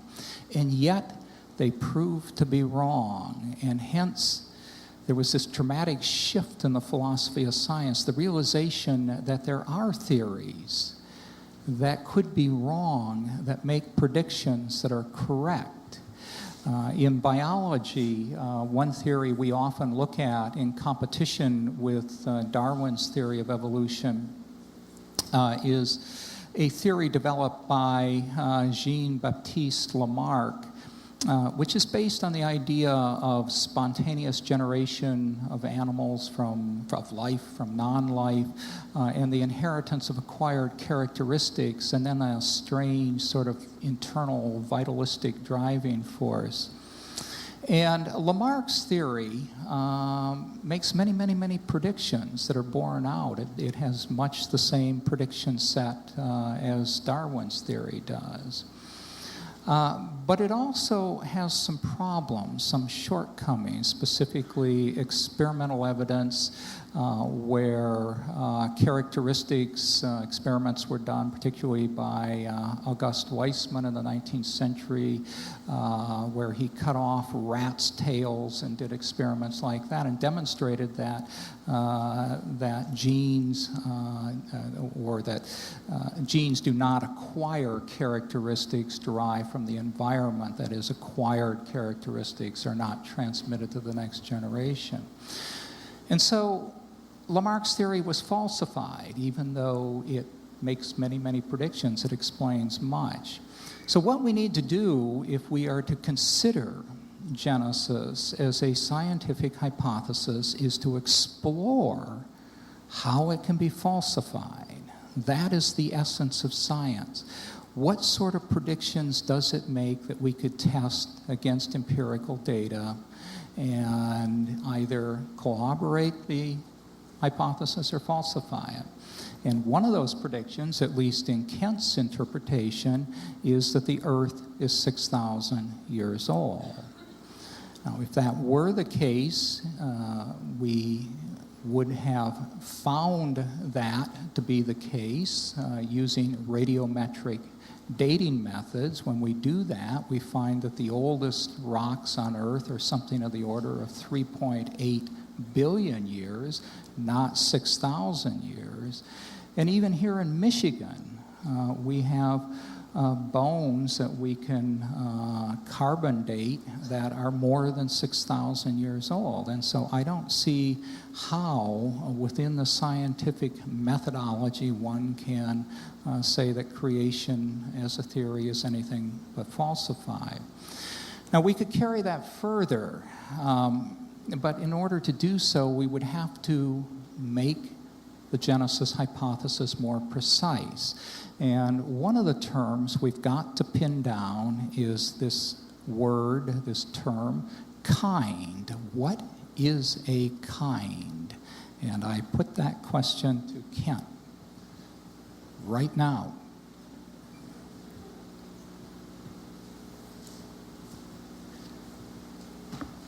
Yes, please speak. On my time. On your time? You may speak on my time. Oh, okay. So that I can... I guess I would like to maybe ask you a question also to go along with your question. What is a species?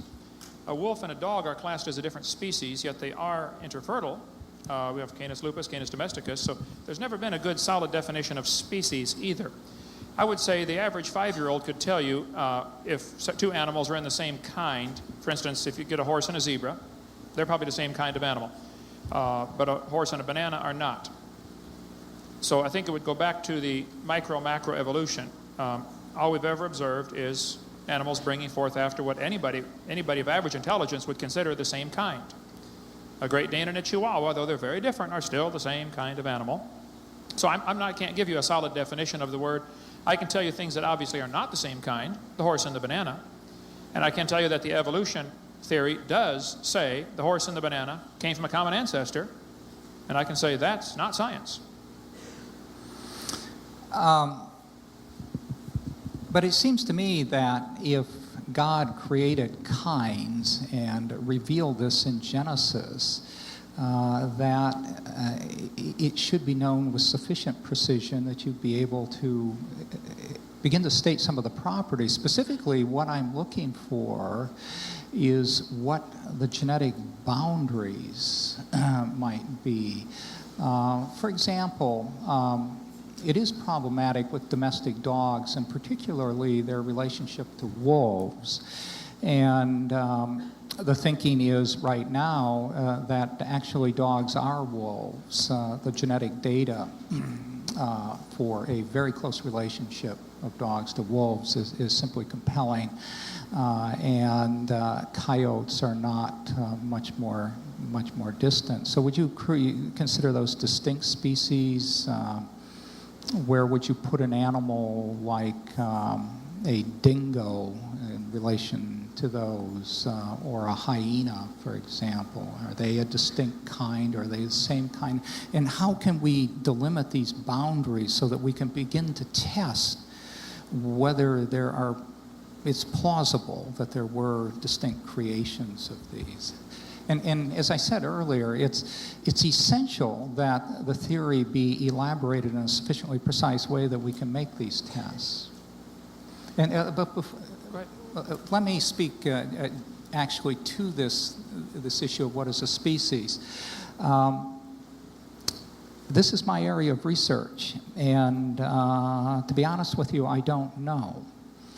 Now, actually, and this is a pervasive problem, or a pervasive topic of discussion, let me put it that way. It's really not a problem in evolutionary biology. I just came back from an international ornithological congress in Durban, South Africa, and there was a whole symposium devoted to species definitions, and believe me, it was very contentious. However, Darwin, in a sense, wrote The Origin of Species, but he also created the problem, what is a species? Because before Darwin's time, before Darwin wrote The Origin of Species, there was no problem with what a species was. It was each individual distinct act of creation. But what Darwin said is a species arises in a continuum. And the problem is that when we see species, we see distinct entities. Even though wolves and dogs can interbreed, anyone, at least anyone better, be able to tell the difference between a dog and a wolf. There is a profound difference between them. And there's this discontinuity. There are really few intermediate forms. There are no intermediate forms between bananas and dogs, or whatever example Kent gave. And the problem with defining species, I argue, is the same as that in defining kind. A process of evolution has occurred, and as a result, there are circumstances, there are situations that are in transition.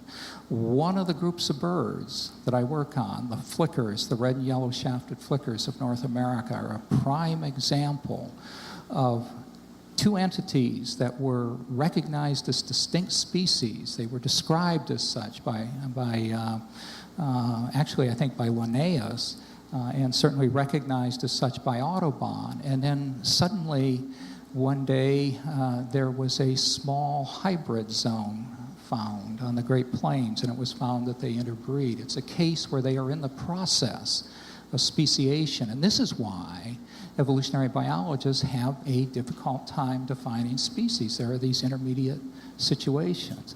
But Genesis, special creation, it seems to me, doesn't predict that. Why would a creator create things that were sort of capable of hybridization, that were intermediate, that weren't clearly defined? I simply don't know. Well, I would point out that probably the two types of birds that are now creating a hybrid zone may have indeed come from a common ancestor.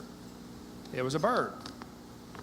That would again be just a classic example you just gave of microevolution. That's not an example at all to help the general theory of evolution. What I've seen is exactly what I predicted at the beginning. There will be lots of examples of microevolution, and then people are left to make the giant faith of leap and logic into believing that somehow proves the whole general theory of macroevolution. You gave us an example of two types of birds that are able to breed together. You asked what is a kind. I don't know that I can answer the question. Well, are all birds one kind? No. I don't know how many original kinds of birds there were. There's probably a lot of new varieties today. Can we, then, regardless of how many kinds there were, maybe we could figure that out if we could determine what distinguishes one kind from another in a genetic sense. What is the barrier? When would we know that we've crossed from one kind to another? I think that is a very valuable area of research, and that's the type of research scientists ought to be doing. That's perfectly legitimate. That has nothing to do, though, with the general theory of evolution. Well, I think it has everything to do with it, and in order to begin to do that sort of research, which actually I do, and I'd love to get some more funding, perhaps from you or related groups, but first, before I could write a sensible proposal, you'd have to tell me what a kind is, so I could begin to figure out what it is that I'm looking for that distinguishes them. There has to be some aspect of your theory that leads to predictions. We have to be able to do these computations that Feynman alludes to, and I just don't see it in Genesis. There's no room for computation. I don't see that in evolution either. You yourself said this is your line of work, but you can't define what a species is. So I don't see how there's a problem. Well, I told you precisely why. Because the process of evolution has occurred, and there are transitional stages. I think there's another reason why. I think the Creator was smart enough to give each kind of animal a gene pool that had a variety, so they could survive in a number of different environments. So that's part of the original design code.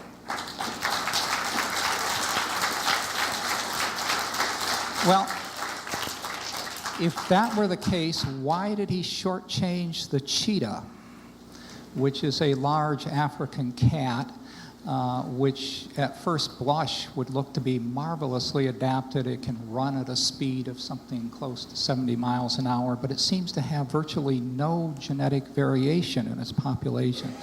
Right. Did God have an off day, or... No. I think the cheetah is probably swimming in the shallow end of the gene pool, as is probably the panda bear. I think the panda bear is part of the original bear kind, and it, unless drastic measures are taken, it is doomed to extinction because of numbers of factors. It is probably just like a chihuahua. A chihuahua is the shallow end of the dog gene pool. If I gave you 500 chihuahuas and told you to crossbreed them until you get back to a Great Dane, it wouldn't happen. You can't get back to a Great Dane because so much genetic information is lost. The cheetah is probably part of one of maybe several different original cat kinds, and the cheetah is indeed genetically deficient and has serious problems. I agree, but that has nothing to do with evolution, and it's not a slam on the Creator. It's just the gene pool has reached its limit, and the cheetah is right at the edge and probably will not survive. But that doesn't prove we all came from a rock, and it certainly doesn't prove the cheetah and the banana are related. It's still a cat.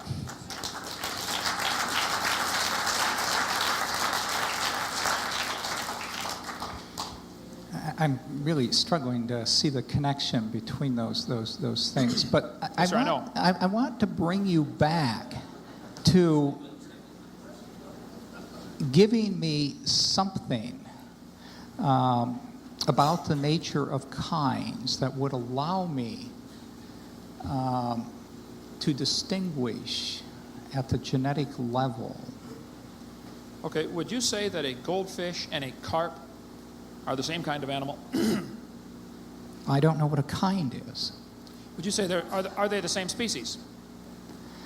Is a goldfish a subspecies of the carp genus? I would say that that's a marginal case, but I could explain probably fairly clearly in terms of the population genetics that underlies neo-Darwinian theory of why it's a marginal case.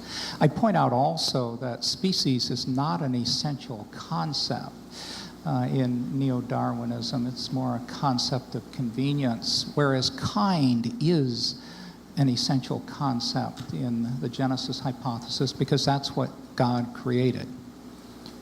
Well, I think the species is the whole argument. You've got the book in your hand over there, or on your table. That was Darwin's whole point, the origin of species. So, what is the origin of species? It is by a process of descent with modification through insensibly distinct intermediate forms. It's a continuum. And as I mentioned earlier, that's the problem with defining species, because species, the concept of species involves the discontinuity that we observe between carp and goldfish, between red-shafted flickers and yellow-shafted flickers. And we understand that as evolutionary biologists, it's not a problem with the theory, but it seems to me that the definition of kind is at the very base of beginning to test Genesis as a theory of the diversity of life. I would say the very same is true. The definition of species and being able to nail it down clearly and falsify it is the very base of the evolution theory. We both have the same predicament. I cannot tell you what a kind is, and I don't know that Carolus Linnaeus's classification system with kingdom, phylum, class, order, family, genus, species is the same as God's definition of kind. We today put, for instance, a whale and a dolphin in the mammal family. But the Bible may consider that a fish. After all, it does live in the water. and I don't know that it is or it isn't, but if the Bible does consider a whale in the fish kind, that would not mean the Bible is wrong. That would mean our current way of dividing animals up is different than the Bible's way of dividing animals up. That's all. You can't say one's wrong, one's right. It's just a different way of looking at it. It's like a metric system and an standard system. Also, the carp and the goldfish, I'm sure you're aware, have a different number of chromosomes.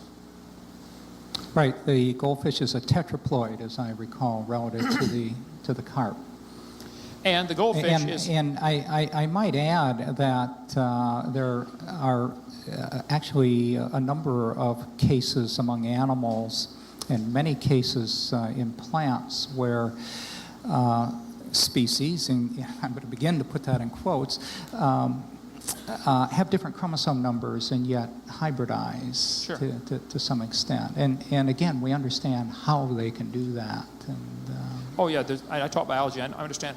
But the hybridization... And that raises another interesting question about how chromosome number relates to kind and what God had in mind in that respect. Right. I suspect you're aware that humans have 46 chromosomes and tobacco has 48. And amoebas have 50. And yet the evolution textbooks constantly say that we came from a single-celled amoeba-like creature, and yet they've already got more chromosomes than we do.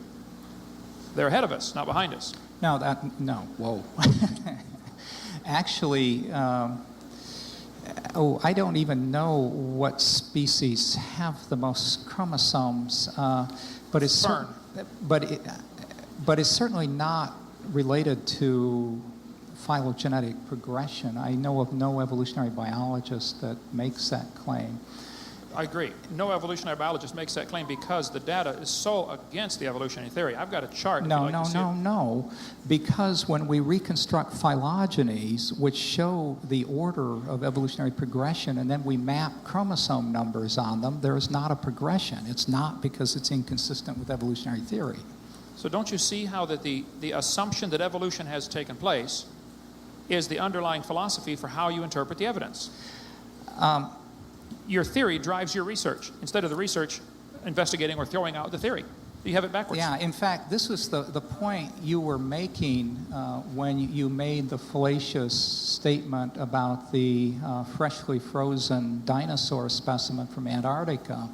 I'm glad I have the opportunity to go back to that, actually. You used that in the context, in a context that against which I take great umbrage. And that is, you were implying then and implying now that when evolutionary biologists come across a datum or have gotten some experimental results, have the potential to gather a data like carbon dating this alleged dinosaur, fresh dinosaur from the Antarctic, that we're going to find that it's inconsistent with evolutionary theory, and therefore we're not going to date it. And that's what you said in that particular statement. And my umbrage is that this implies that there's some sort of conspiracy among evolutionary biologists, and I assure you that is not the case. No, I would not accuse of you of being involved in a We conspiracy. are not trying to modify the data to fit the theory. There's nothing that I would like more than to find some fundamental flaw with the neo-Darwinian theory of evolution. I would become a wealthy person. I would enjoy enormous success in life. I just can't find it. It's not there. Carbon dating is, how it works, my understanding of carbon dating, and then because I think the average layman does not comprehend it. And here's the Hovind explanation, and you can take notes and tell me where I'm wrong. The Earth has an atmosphere around it, roughly 200 miles thick, though effectively only 10 or 15 miles thick. But radiation from the sun and stars, stellar radiation, but mostly the sun's radiation, strikes the atmosphere and produces carbon-14. This carbon-14 is produced by the extra energy from the sunlight. Today's atmosphere is 0.0000765% radioactive carbon. Most of it is normal carbon, but a small amount is radioactive carbon. Normally carbon is atomic number 12. Carbon-14 is simply the radioactive isotope of carbon. Most of it is normal oxygen, typically, to become carbon dioxide, and it mixes in with the atmosphere with all the rest of the carbon dioxide that's out there. The wind currents and convection currents generally mix it, so we would assume whatever's being formed in the upper atmosphere is about the same proportion in the lower atmosphere. Not never proven, but a reasonable assumption, and I won't argue about that. Plants breathe in CO2 and make it part of their tissue.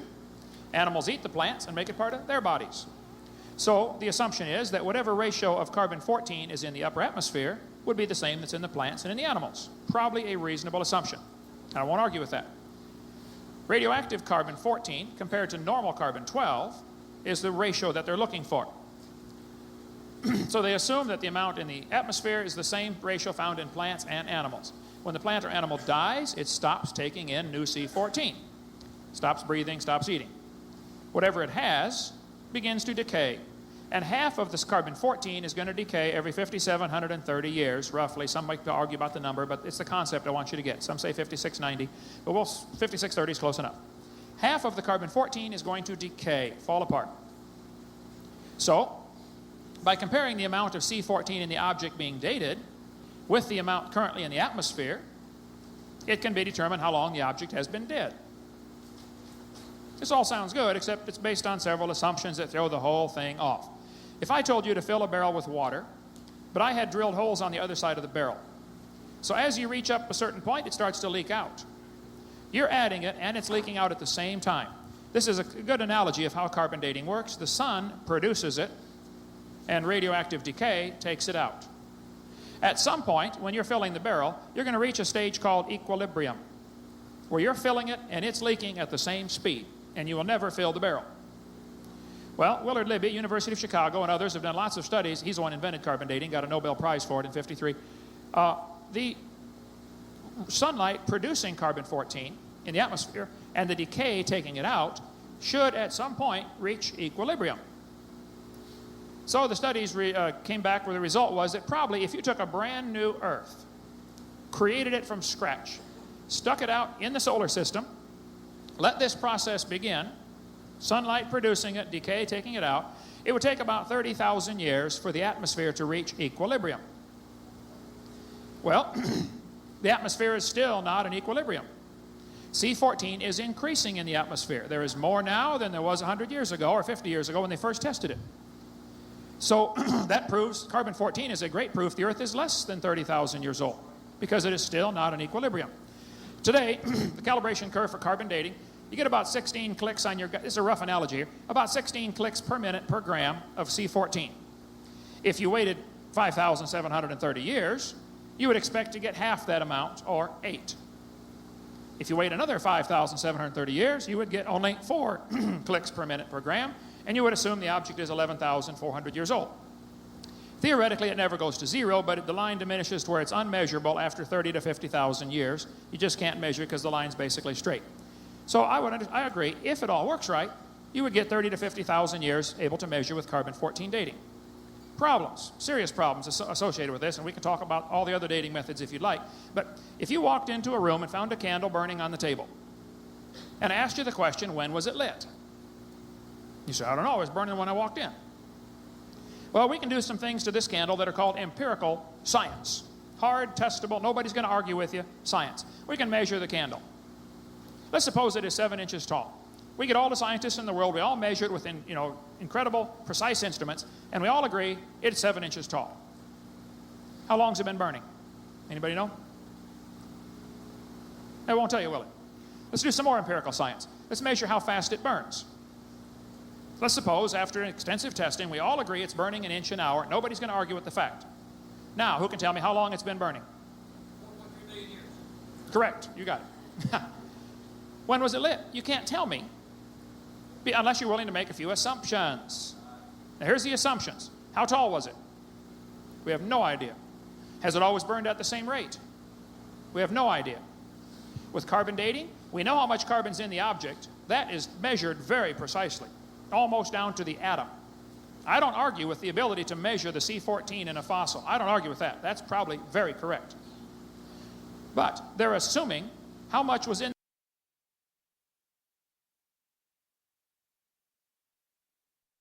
the laboratory always been the same.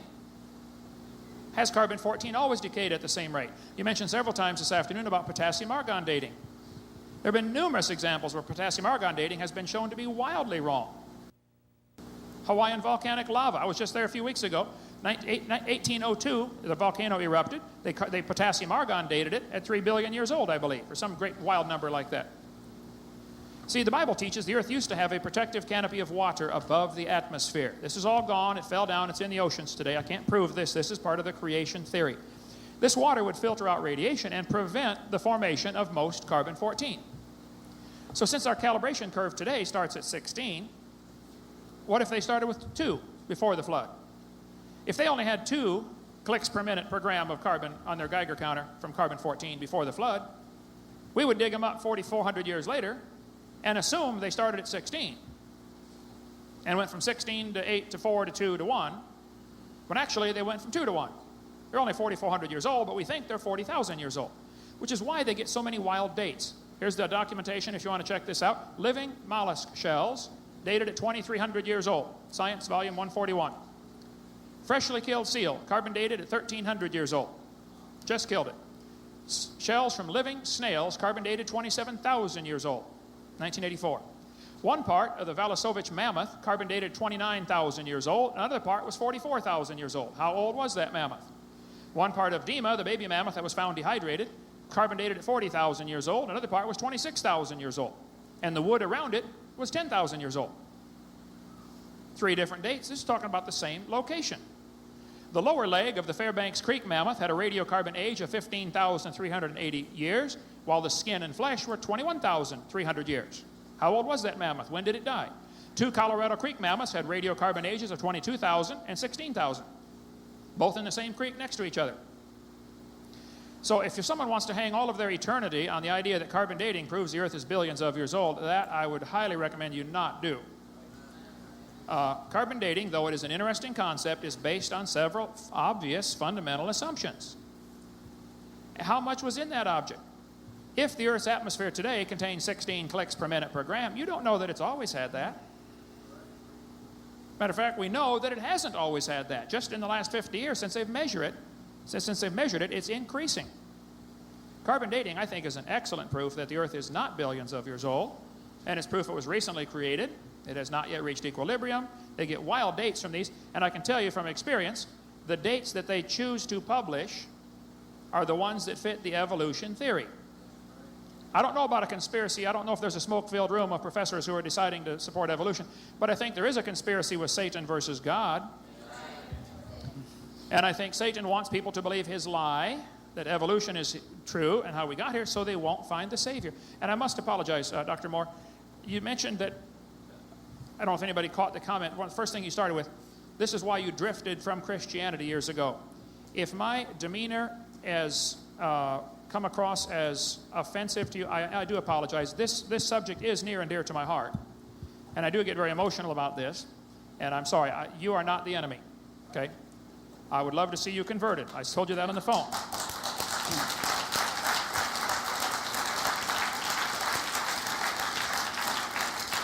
And I'll close here. I think you have been blinded into seeing evidence for microevolution, and somebody somewhere taught you that this proves macroevolution, and you believed it. And I don't know why, but I think I would like to convert you from that. And I think you have a profound influence on hundreds or maybe thousands of students over your career here, and which is great if you're teaching them the truth. But if you're spreading a false religion, then yes, I do get emotional about that when I have to pay for it. I'm sorry about that, but I do apologize.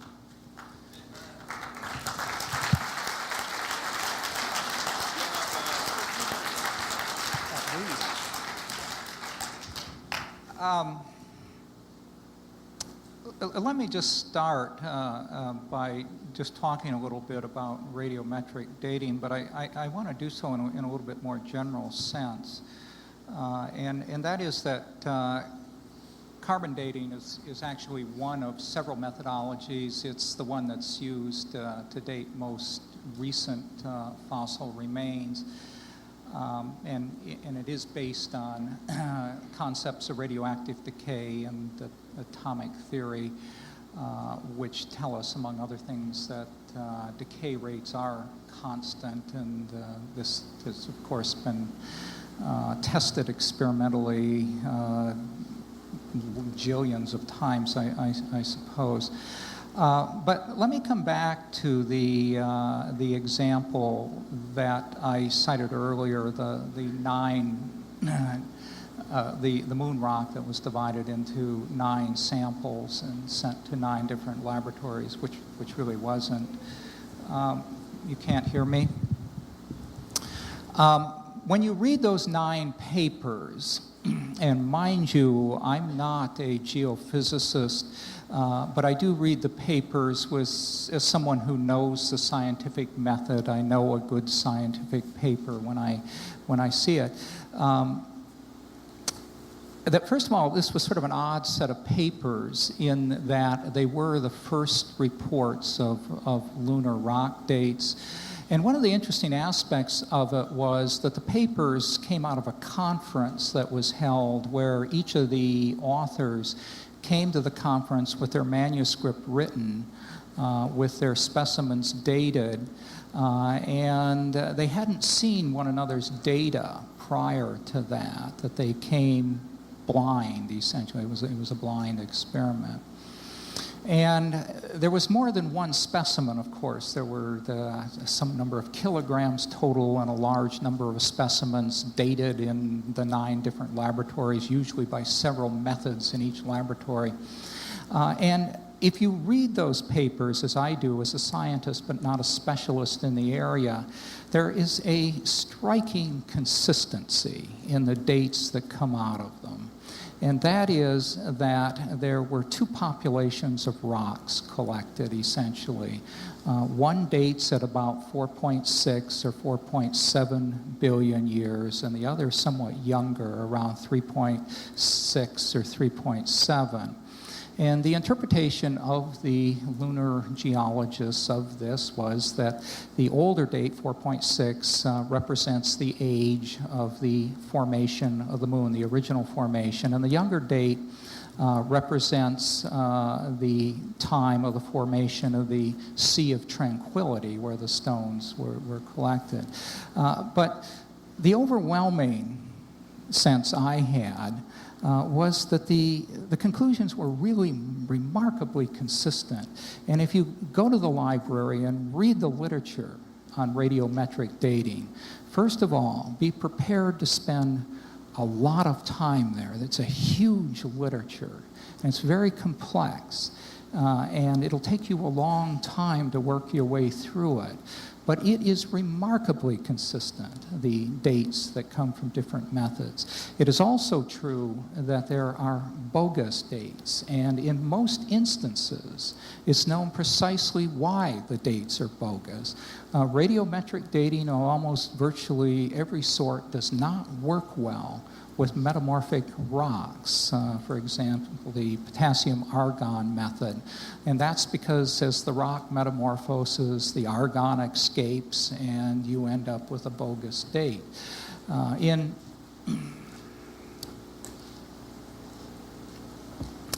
a methodological sense, I reminded my own research, which involves DNA sequencing, which is a remarkably reliable technique. We use a method called the polymerase chain reaction, and then which actually amplifies the specific gene we're interested in, and then we sequence it by a method called the dideoxy terminator method.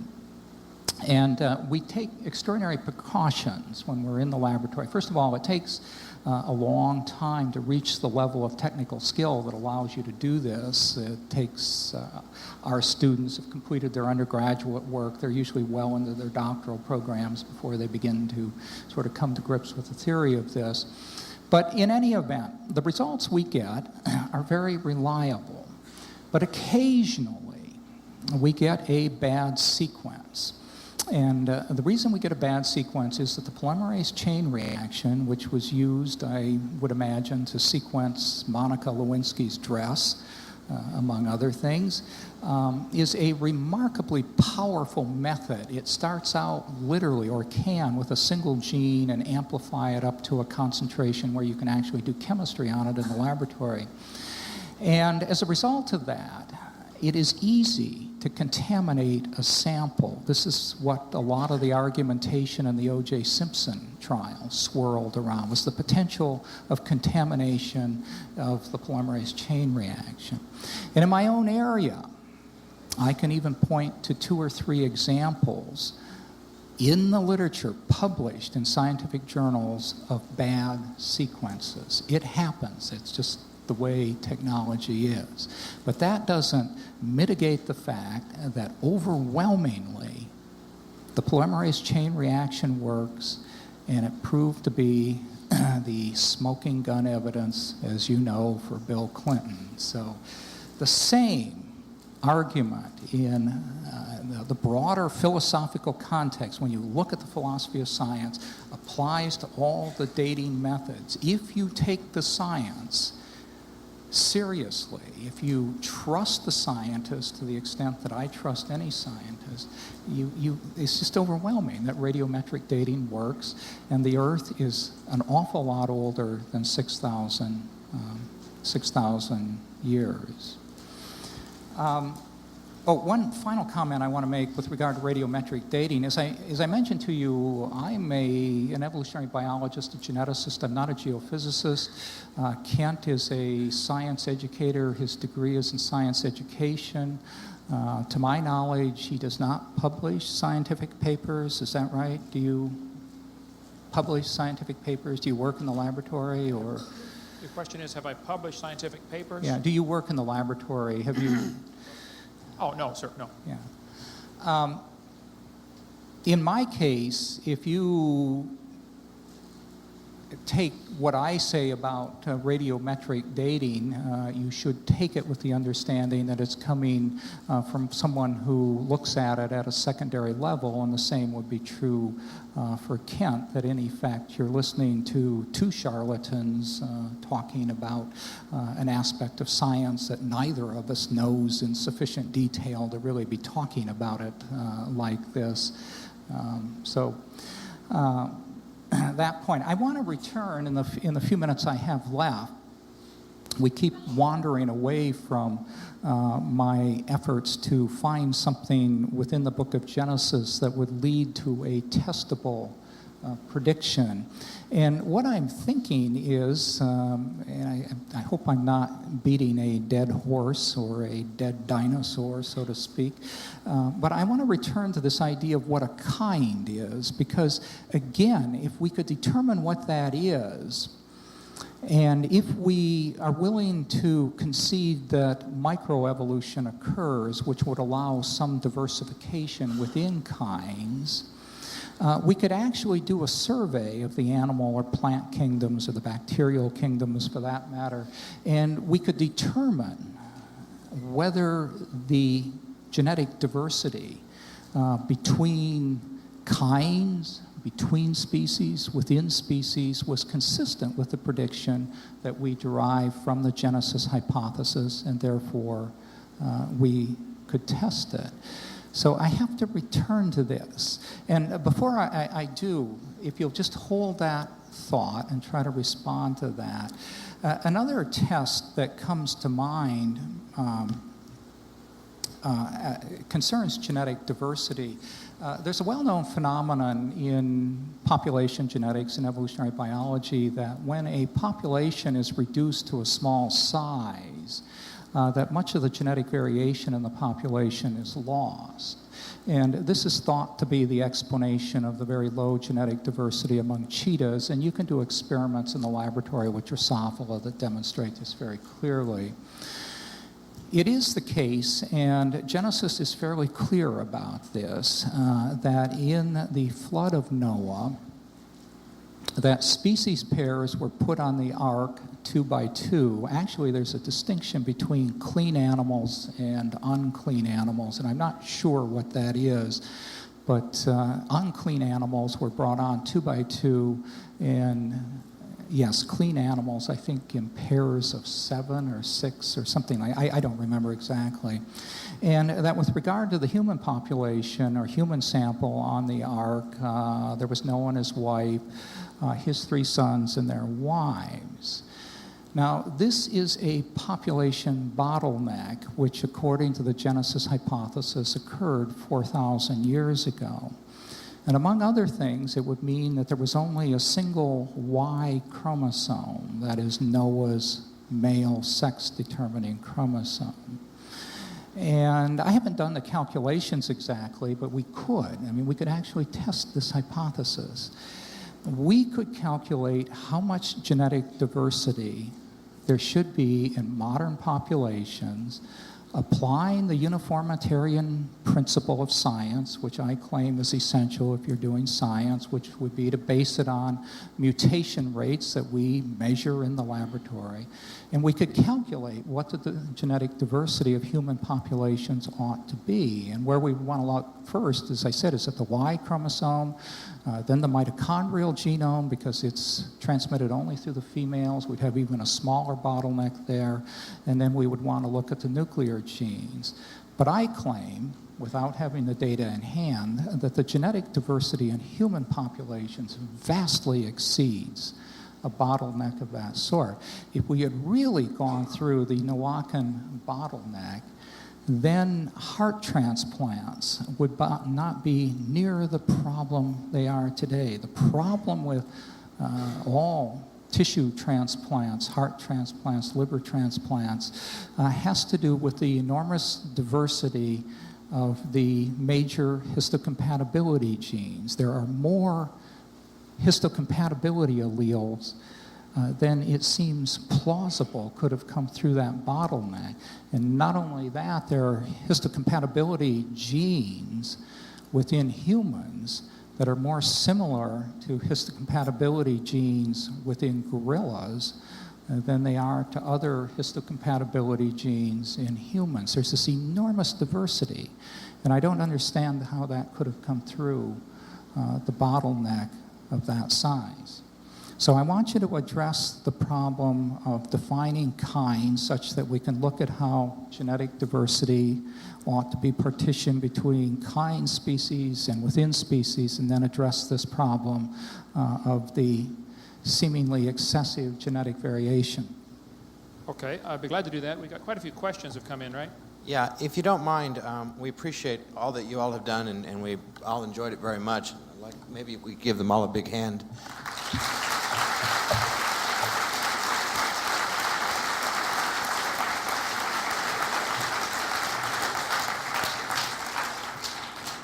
If you would take just a moment, Dr. Hovind, to respond, and then I have a few questions from the audience. What I would ask in advance is, in an effort to get some questions through, if you could keep your responses, both of you, down to about 3 minutes so we can get a few questions through. I'd certainly appreciate it. And for the audience, we'd appreciate it if you'd hold your response until the end to give us optimal time for these questions. Thank you. Okay, you asked what is a kind. I've told you several times I don't know for sure. If I had to pick something, I would say it's closer to our current divisions of family as opposed to species. You've never given a definition of species, and you made a big deal about making predictions, yet the evolutionists do not make predictions. I will give you some predictions based on the Genesis account. I would predict that because of this worldwide flood, we should find lots of fossils all over the world, zillions of them, things that are dead.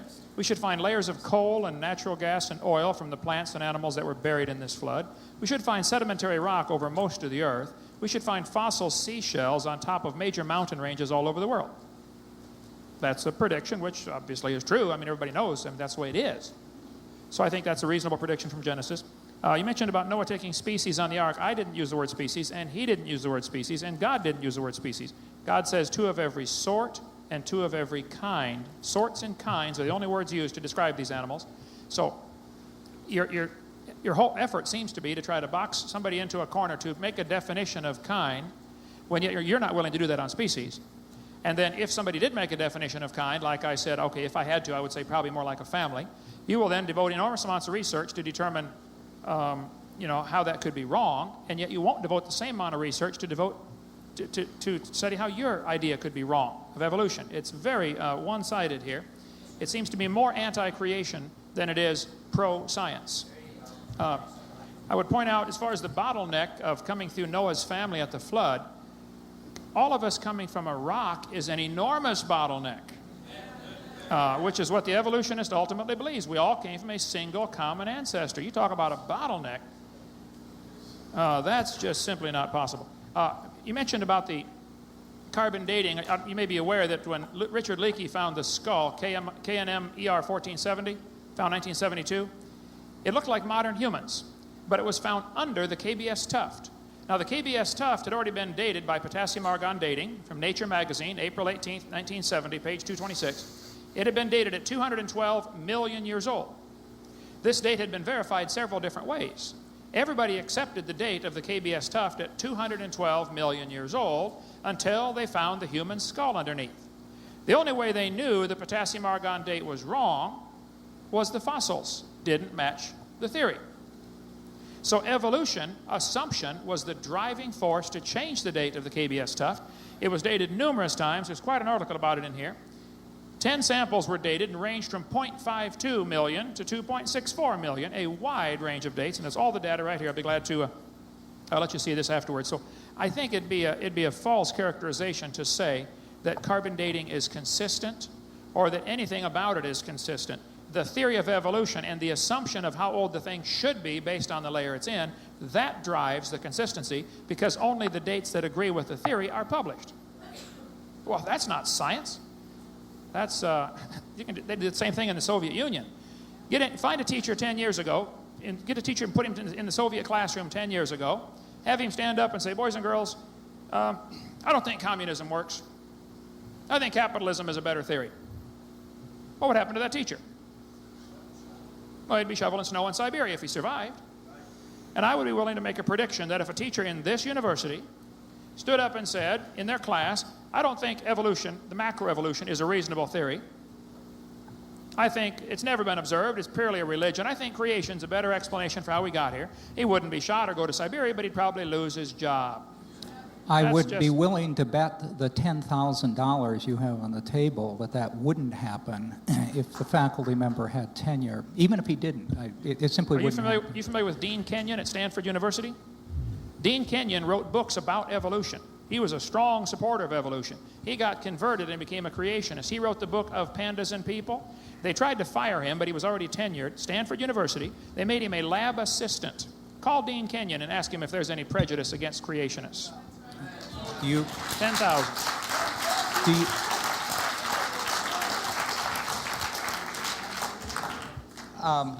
Do I get time to?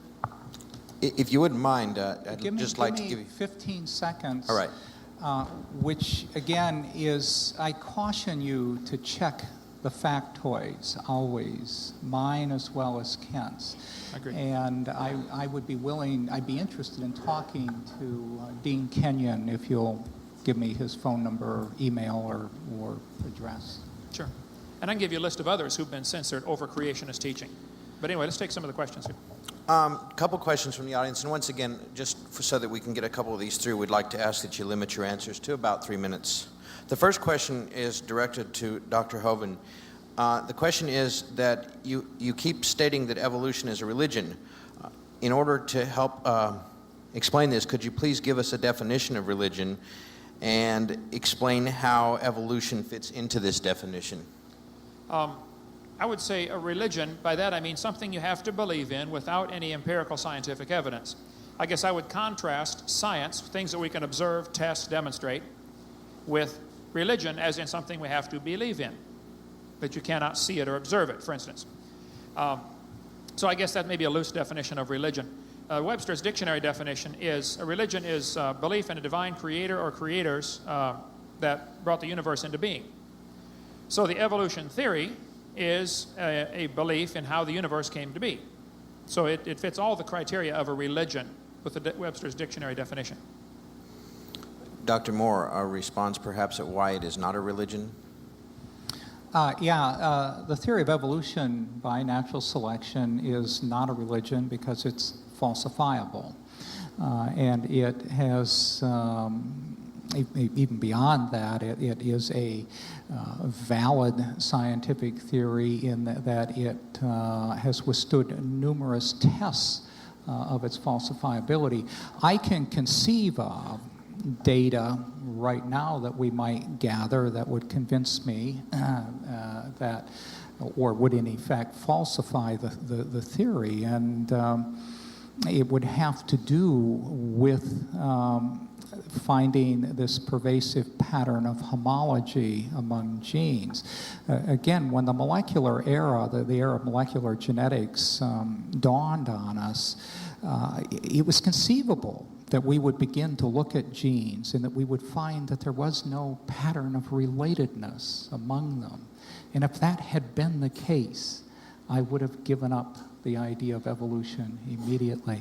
And I want to mention another point that we really should talk about and we haven't, and that is what empirical evidence is. It seems to me as there's an abundance of empirical evidence, not only for macroevolution, but for the connection between macro and microevolution.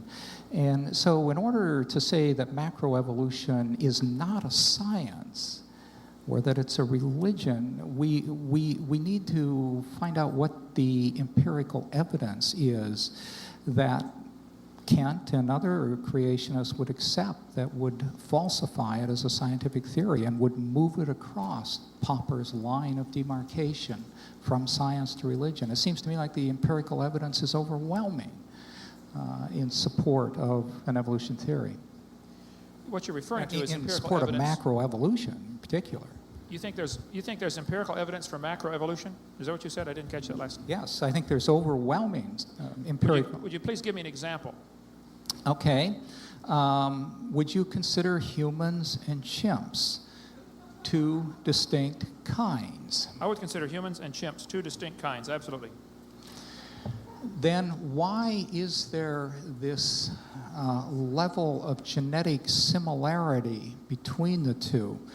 But I really don't need to ask you that question. I'd like to have the question. The challenge is, though, is that a test of a prediction of evolution theory? And evolution theory predicts that all species arose from previously existing ancestral species, and that means that they not only acquired their anatomy by a process of modification through evolution from the common ancestor, and so one should see homology at that level, but you should see homology at the genetic level as well. And moreover, if independently we had a phylogeny that told us that there was a particular order in which a particular set of species arose, based on anatomical studies, and so it's independent of the molecular data, then molecular data comes along decades later, and we use that to generate a phylogeny in the same way, and the two are identical. I consider that strong support for a continuity. And this is really what the test of macroevolution is. It's continuity versus discontinuity across kinds. Dr. Hovind? The humans and chimps, I would say, are different kinds of animals. I would not argue there are literally thousands and thousands of differences. You chose to look at the DNA sequence between humans and chimps, and it is a certain percentage of similarity there. I could point out that a watermelon is 97% water, and a cloud is 100% water, only 3% difference, and a snow cone is 98% water, as is a jellyfish, by the way. So snow cones and jellyfish are identical if you want to make the water content the criteria. If you're wanting to make the DNA the criteria for humans and chimps, that's fine. There are a lot of similarities. To me, it's pretty obvious. There's a common designer. I would say there's thousands of similarities between different computer programs that are all produced by Microsoft. Not because they all evolved, from hieroglyphics, but because the same guys are designing these programs. That's why. And so that's why there's such a similarity between the the DNA sequencing of the animals. And by the way, if you want to compare the eyeball, then the humans are closest to an octopus. If you want to compare cytochrome C, then we're closest to a sunflower. If you want to compare the milk, where the human milk that's produced is closest to an ass, a jackass. So it depends what you want to compare. What the evolutionists have done is they've taken the example that they think fits the theory and ignored all the evidence that does not fit the theory. The humans, for instance, have a Broca's convolution, a section of the brain that allows us to speak. Apes have no such section. The foot structure is absolutely, totally different. You know, they have a grasping foot where we do not. Apes and chimps, neither one can touch all their fingers to their thumb. I would say the hair distribution on the body is pretty obviously different in some cases. It depends what you want to compare. I would point out that the Honda Prelude and the Honda Accord have thousands of similarities and probably thousands of interchangeable parts.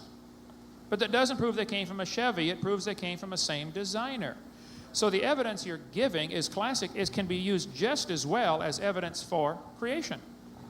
So I don't see why I should have to pay for your particular interpretation of this evidence to be taught to all the kids as science, when it's simply your religion. It's something you believe. Dr. Hovind, another question addressed at you. The question is based on first principles. If the first principles of religion begin with God, how did God come into being? And if God wasn't created, then doesn't this imply the possibility that matter can in fact create itself? Well, there really are only two options that anybody's been able to figure out. Somebody created the universe, or it created itself. The only ones with a third option are those out there on the lunatic fringe who would say, we're not really here at all, we just think we're here. We are here. And everything we see is winding down. We see stars blow up, you know, nova or supernova. We see everything degenerating. So that would say there must have been a beginning. And just the simple concept of geometry, you know, with infinity. If matter is infinitely old, and if time is indeed eternal, if time has always been here, then you really couldn't get to today, because when did it start? I mean, just the fact that we're here today proves there was a beginning. There has to be a beginning to this time. The Bible's very clear in Genesis chapter 1. In the beginning, God created the heaven and the earth. The beginning is a reference to time. God started time. In the beginning, God created the heaven, a reference to space. God created time and space and matter. Those three are a continuum. One cannot exist without the other. You cannot have matter without space. You cannot have matter and space without time. The three had to come into existence simultaneously. Now, the fact that God is outside of that and is beyond my comprehension makes him worthy of worship.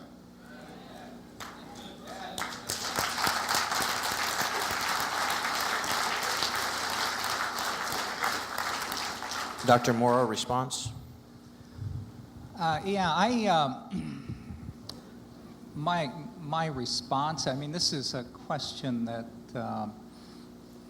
it sort of comes in on a personal level, and so I have to sort of answer it on that level. I guess I would start by saying, in direct response to the question, which was, what is God? If God came into being without the effect of a creator, doesn't that demonstrate the possibility that matter can in fact create itself?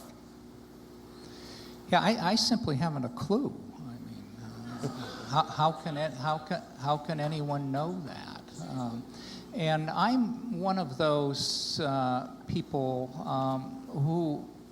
for whom logical consistency is very important.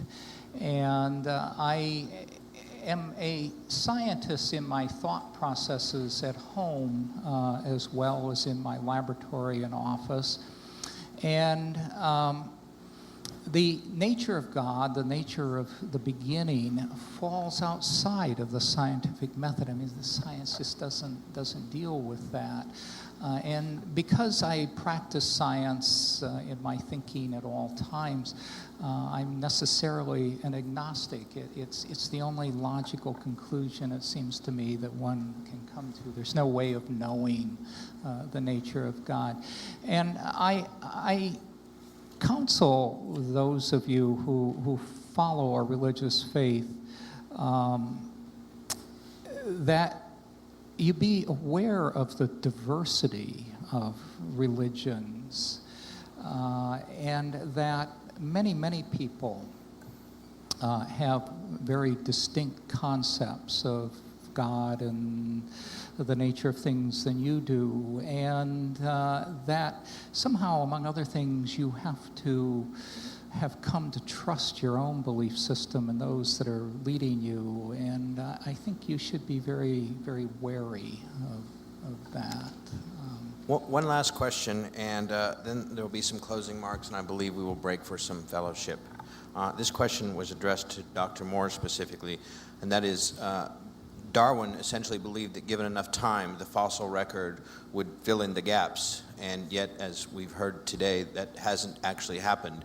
As a scientist, how do you relegate your views and your beliefs in evolution with the fact that there are still missing links? Yeah, that's simply a misconception of what Darwin said. Darwin, in fact, Darwin is in many ways the founding father of this concept that the fossil record is very incomplete and will never be filled in completely. We know, among other things, from the processes of fossilization that there are certain kinds of organisms that simply don't fossilize well. I have the misfortune of working on one of the groups that do not fossilize well, birds, because they have small, fragile, thin bones, and many of them are forest-dwelling species that when they die, they fall on acidic soils and they simply perish before they can become mineralized. And so no one anticipated or anticipates that the fossil record is going to be filled in. I would point out also, and let me state it this way, that if there were no fossil record at all, and this is plausible, I mean, it's really a rare event that results in the fossilization of a dead animal, and it's entirely conceivable that there would be no fossil record. I would argue that we still would have discovered evolution, that evolution as a theory does not rely on the fossil record. And I restate that the fossil record, as it exists, as poor as it is completely consistent with the theory of evolution and highly inconsistent with the Genesis hypothesis because of the stratigraphy and the dates, which I've mentioned before. Dr. Hovind? Yes. I appreciate you stating that no one anticipates the fossil record will be filled in. And yet there are literally trillions and trillions of fossils in the world. To say that fossilization is a rare event is true today, but the very existence of these trillions of fossils. I was just in Lompoc, California, in the diatomaceous earth quarry out there, where they find in unbelievable volumes of fossils. The Karoo Formation in Africa, they estimate, has 800,000 billion, or 800 trillion fossils of vertebrate animals in one formation in Africa. The existence of fossils is not the problem, folks. The existence of intermediate fossils is the problem, which I think the fossil record is clear evidence the animals were created after their kind. There's never been an exception to that. We don't find any evidence of the trillions of fossils available that shows there's been any change from one kind of animal to another. If you want to go with a species, there might be some evidence that there's been, some speciation, but I don't know that I would like to use that word. I stick with the word kind. And to say that the fossil record is consistent with the theory is just simply not true. Stephen Gould said, and Niles Eldredge said, and you yourself said tonight, you follow the idea of neo-Darwinism, which, if I understand what you're saying, is the punctuated equilibrium model of Stephen Gould. No, that's incorrect. I meant to correct that earlier. But. Okay, do you agree with Stephen Gould, then, that the fossil record does not show intermediates, therefore evolution must have happened in jumps, in small populations? Do I have 10 minutes to address that question? I mean, one cannot address Steve Gould in any less than 10 minutes. Well, let's get Steve Gould back. People that were here when Steve Gould was here and offered to let me come debate him, and he refused. I would be glad to do that also. I'm just a high school science teacher, that's all. I'm no great scientist, but I'm sick and tired of this propaganda being pushed off on these kids, that's all. I'd like to thank both of you again for your time and your insights for us today. Do we get any sort of a final, just a closing 1 minute statement? Yes, absolutely. That's what I was just going to say. If you wanted to just wrap up, and then Jason Raju from InterVarsity will have some closing remarks, and we'll break. So, Dr. Moore, if you'd like to begin. Very good. Do you want to speak first? Do you want to make a... Doesn't matter. Oh, sure, I will, if you like. I think the creation view is very simple. In the beginning, God created the heaven and the earth. Not very long ago, by 6,000 years is a long time, but that's, not compared to the billions. I think the fossil evidence is overwhelming. There was a worldwide flood. We find layers of strata all over the world, sometimes several thousand feet thick, as in the Grand Canyon or other places like that. I think the evidence that we see in the fossils and the evidence of the strata of the earth is evidence of a worldwide flood. God judged this world, and Satan doesn't want you to look at the strata and see God's judgment, because then you might fear Judgment Day for yourself and get ready for that. Satan's got you blinded into thinking that the fossil evidence is proof for evolution, when actually it's great proof for creation and a judgment of God. The fossil evidence, the oil, the coal formation, the natural gas, it's all evidence there was a judgment on this world, and it's coming again. And you better get ready for that, and God loves you. I have a very hard time finding opponents for debates, especially a second debate with the same opponent. That is just about doesn't happen. I would be honored, Dr. Moore, to debate you. I appreciate your kind manner. You didn't get hostile and yell. And it's a very emotional subject with me, obviously, but I'm trying to stay calm. But I would be honored to debate you again, or you and Stephen Gould together, or you and any 10 other evolutionists you can get. I would like to see some scientific evidence for the macroevolution concept. And until there is some, I would like it removed from the schools. It's just a religion that people believe in. And I fear that if you continue following that and don't trust Christ as your Savior, you'll go to the hell that you may or may not believe in. I don't want that for you, okay? God loves you. Thank you so much.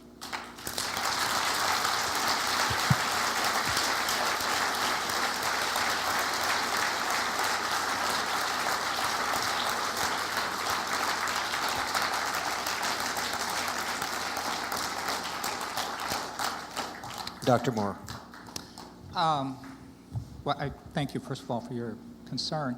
I guess I would start by saying deja vu all over again. We're beginning to talk about teaching evolution, teaching creation in the schools. And this is an issue that's been debated over and over and over again in this country. It's actually not often debated in other countries, but in this country it is. And it's because the First Amendment of the Bill of Rights of the United States Constitution has established this barrier between church and government, and that has continuously been interpreted to mean that religions cannot be promulgated in the school. And the definitive decisions were actually, the definitive Supreme Court decision was made, as I recall, in 1987 involving a case in Louisiana. And earlier, a very important decision about 1981 or 82 in Arkansas. And in both those cases, the federal judges determined that what was then being promulgated as creation science and is now being promulgated by Kent Hovind is not evidence against evolution, but rather fundamentalist Christianity repackaged. And they ruled, therefore, that it could not be taught in schools. And I'm sure that will continue to be the case. I am concerned about the political overtones, or maybe I should say the political undercurrents that are associated with creationism, with fundamental Christian fundamentalism today. I, like most Americans, believe that you can believe whatever you want. It really is not my concern. But when it becomes a political movement, it does concern me. And I would be inclined to say at this point, and I will, that there really is, at some level, it depends on how you work it out in your own mind, no conflict between science and religion. I know many deeply religious people who are evolutionary biologists who have reinterpreted the book of Genesis. They have taken it as a work of literature. They have taken it as an allegory, and they have been able to understand evolution in context, evolution as well as Christianity in context of Genesis. So that's a possibility. And I would say further that there really is a large separation between science and religion. There's a large set of questions that science simply doesn't address, and they have to do with what one ought to do, what is morally right and what is morally wrong. And up until a few years ago, I'm sure we would have found that if you wrote down your moral values and my moral values, that they'd be nearly identical. And I suspect they would be nearly identical today. So a few issues we would disagree on. And the most prominent of those is the nature of homosexuality and what Christian fundamentalists think about it. For the most part, I would say that science, and particularly evolution, has absolutely nothing to say about morals. But this is one area where it seems to me as though science, and particularly evolution, perhaps can provide some guidance. Specifically, that to be homosexual, to have a sexual orientation that is not specified in the Bible, that is condemned in the Bible, may in fact be normal. And that what Christian fundamentalists are beginning to do now in attacking and criticizing homosexuals is becoming very political in what I view as a very sinister way. And I caution you to think very, very carefully about your faith and the prophets that you're following.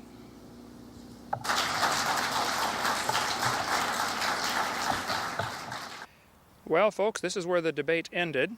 Hate to have it end on a note like that. The Bible certainly teaches that homosexuality is a sin, along with overeating and drinking and many other things. So I think oftentimes Christians tend to condemn homosexuality and they don't condemn their own sins. But it is a sin. God loves the homosexuals. They can be forgiven. They can be saved. But this is not something that should be condoned or tolerated. It is definitely a violation of God's law. And so we hope you enjoyed this debate. We'd like to challenge you or encourage you to get a list of our other materials. We've produced a lot of videos on creation, evolution, dinosaurs, and those kind of things. And we'd be glad to send you a catalog, or you can get things off our website, drdino.com. And we think the things that help strengthen your faith in the Word of God. If you'd like to trust Christ as your Savior, if you're not sure you're going to heaven, let me encourage you right now to just realize, first of all, that you're a sinner. The Bible says in Romans chapter 3 and verse 23, "For all have sinned and come short of the glory of God." The Bible also says because of our sins we deserve to die and go to hell. God doesn't want you to go to hell. I don't want you to go to hell. Only the devil wants you to go to hell. But you deserve it, and I deserve it. We deserve hell because we have broken God's laws. We have disobeyed. And that's why Jesus Christ came and died on the cross. He loves you so much, He wants you to come to heaven.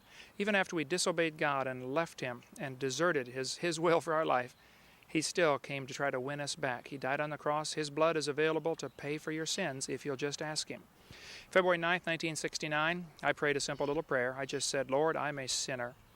Would you please forgive me and save me? Please come into my heart and be my Lord."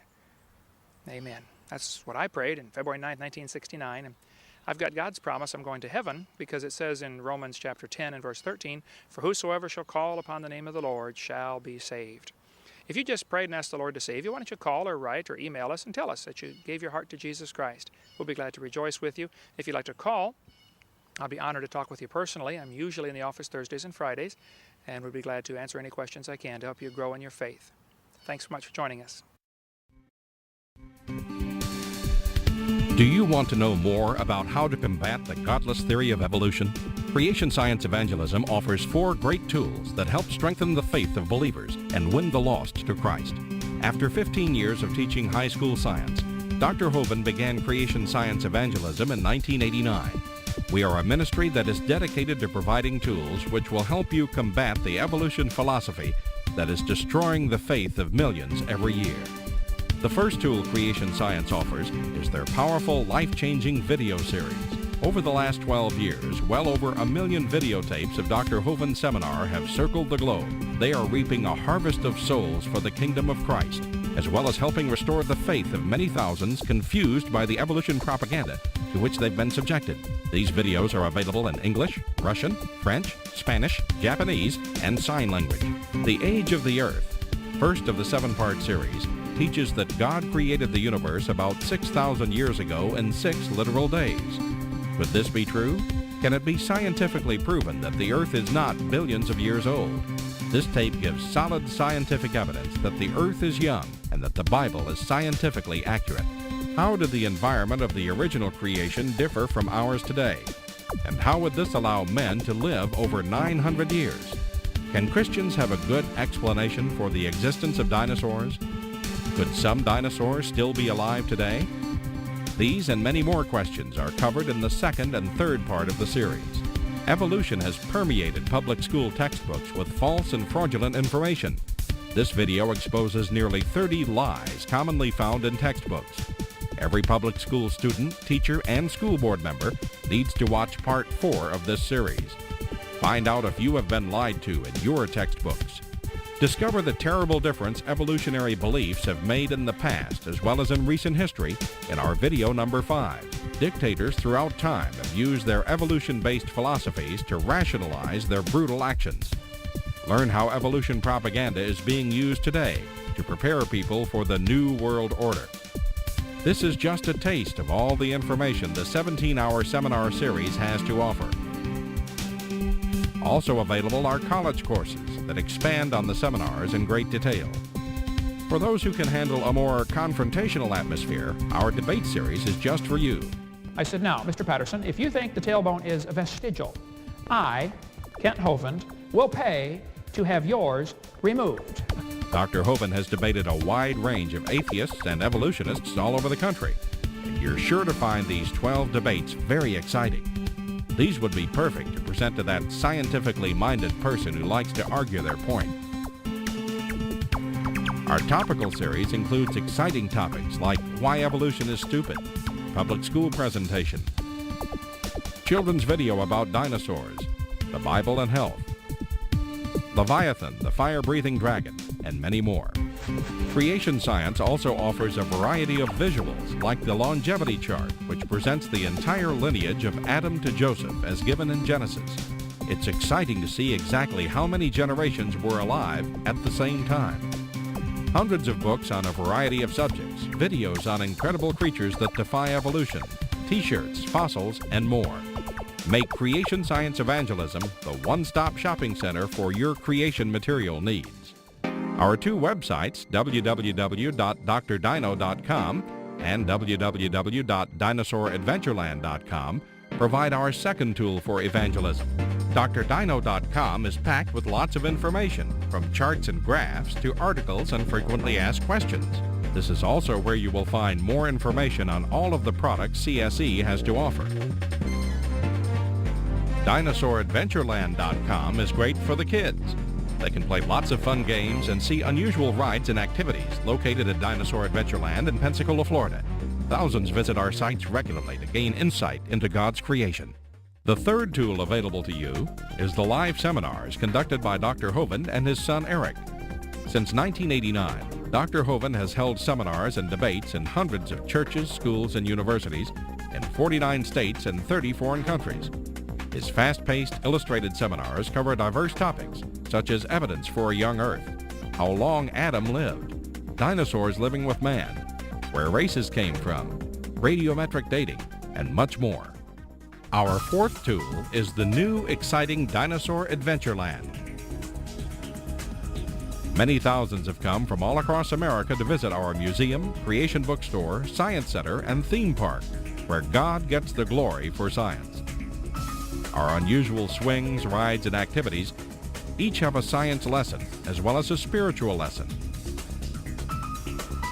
and captivate everyone from age 4 to 94.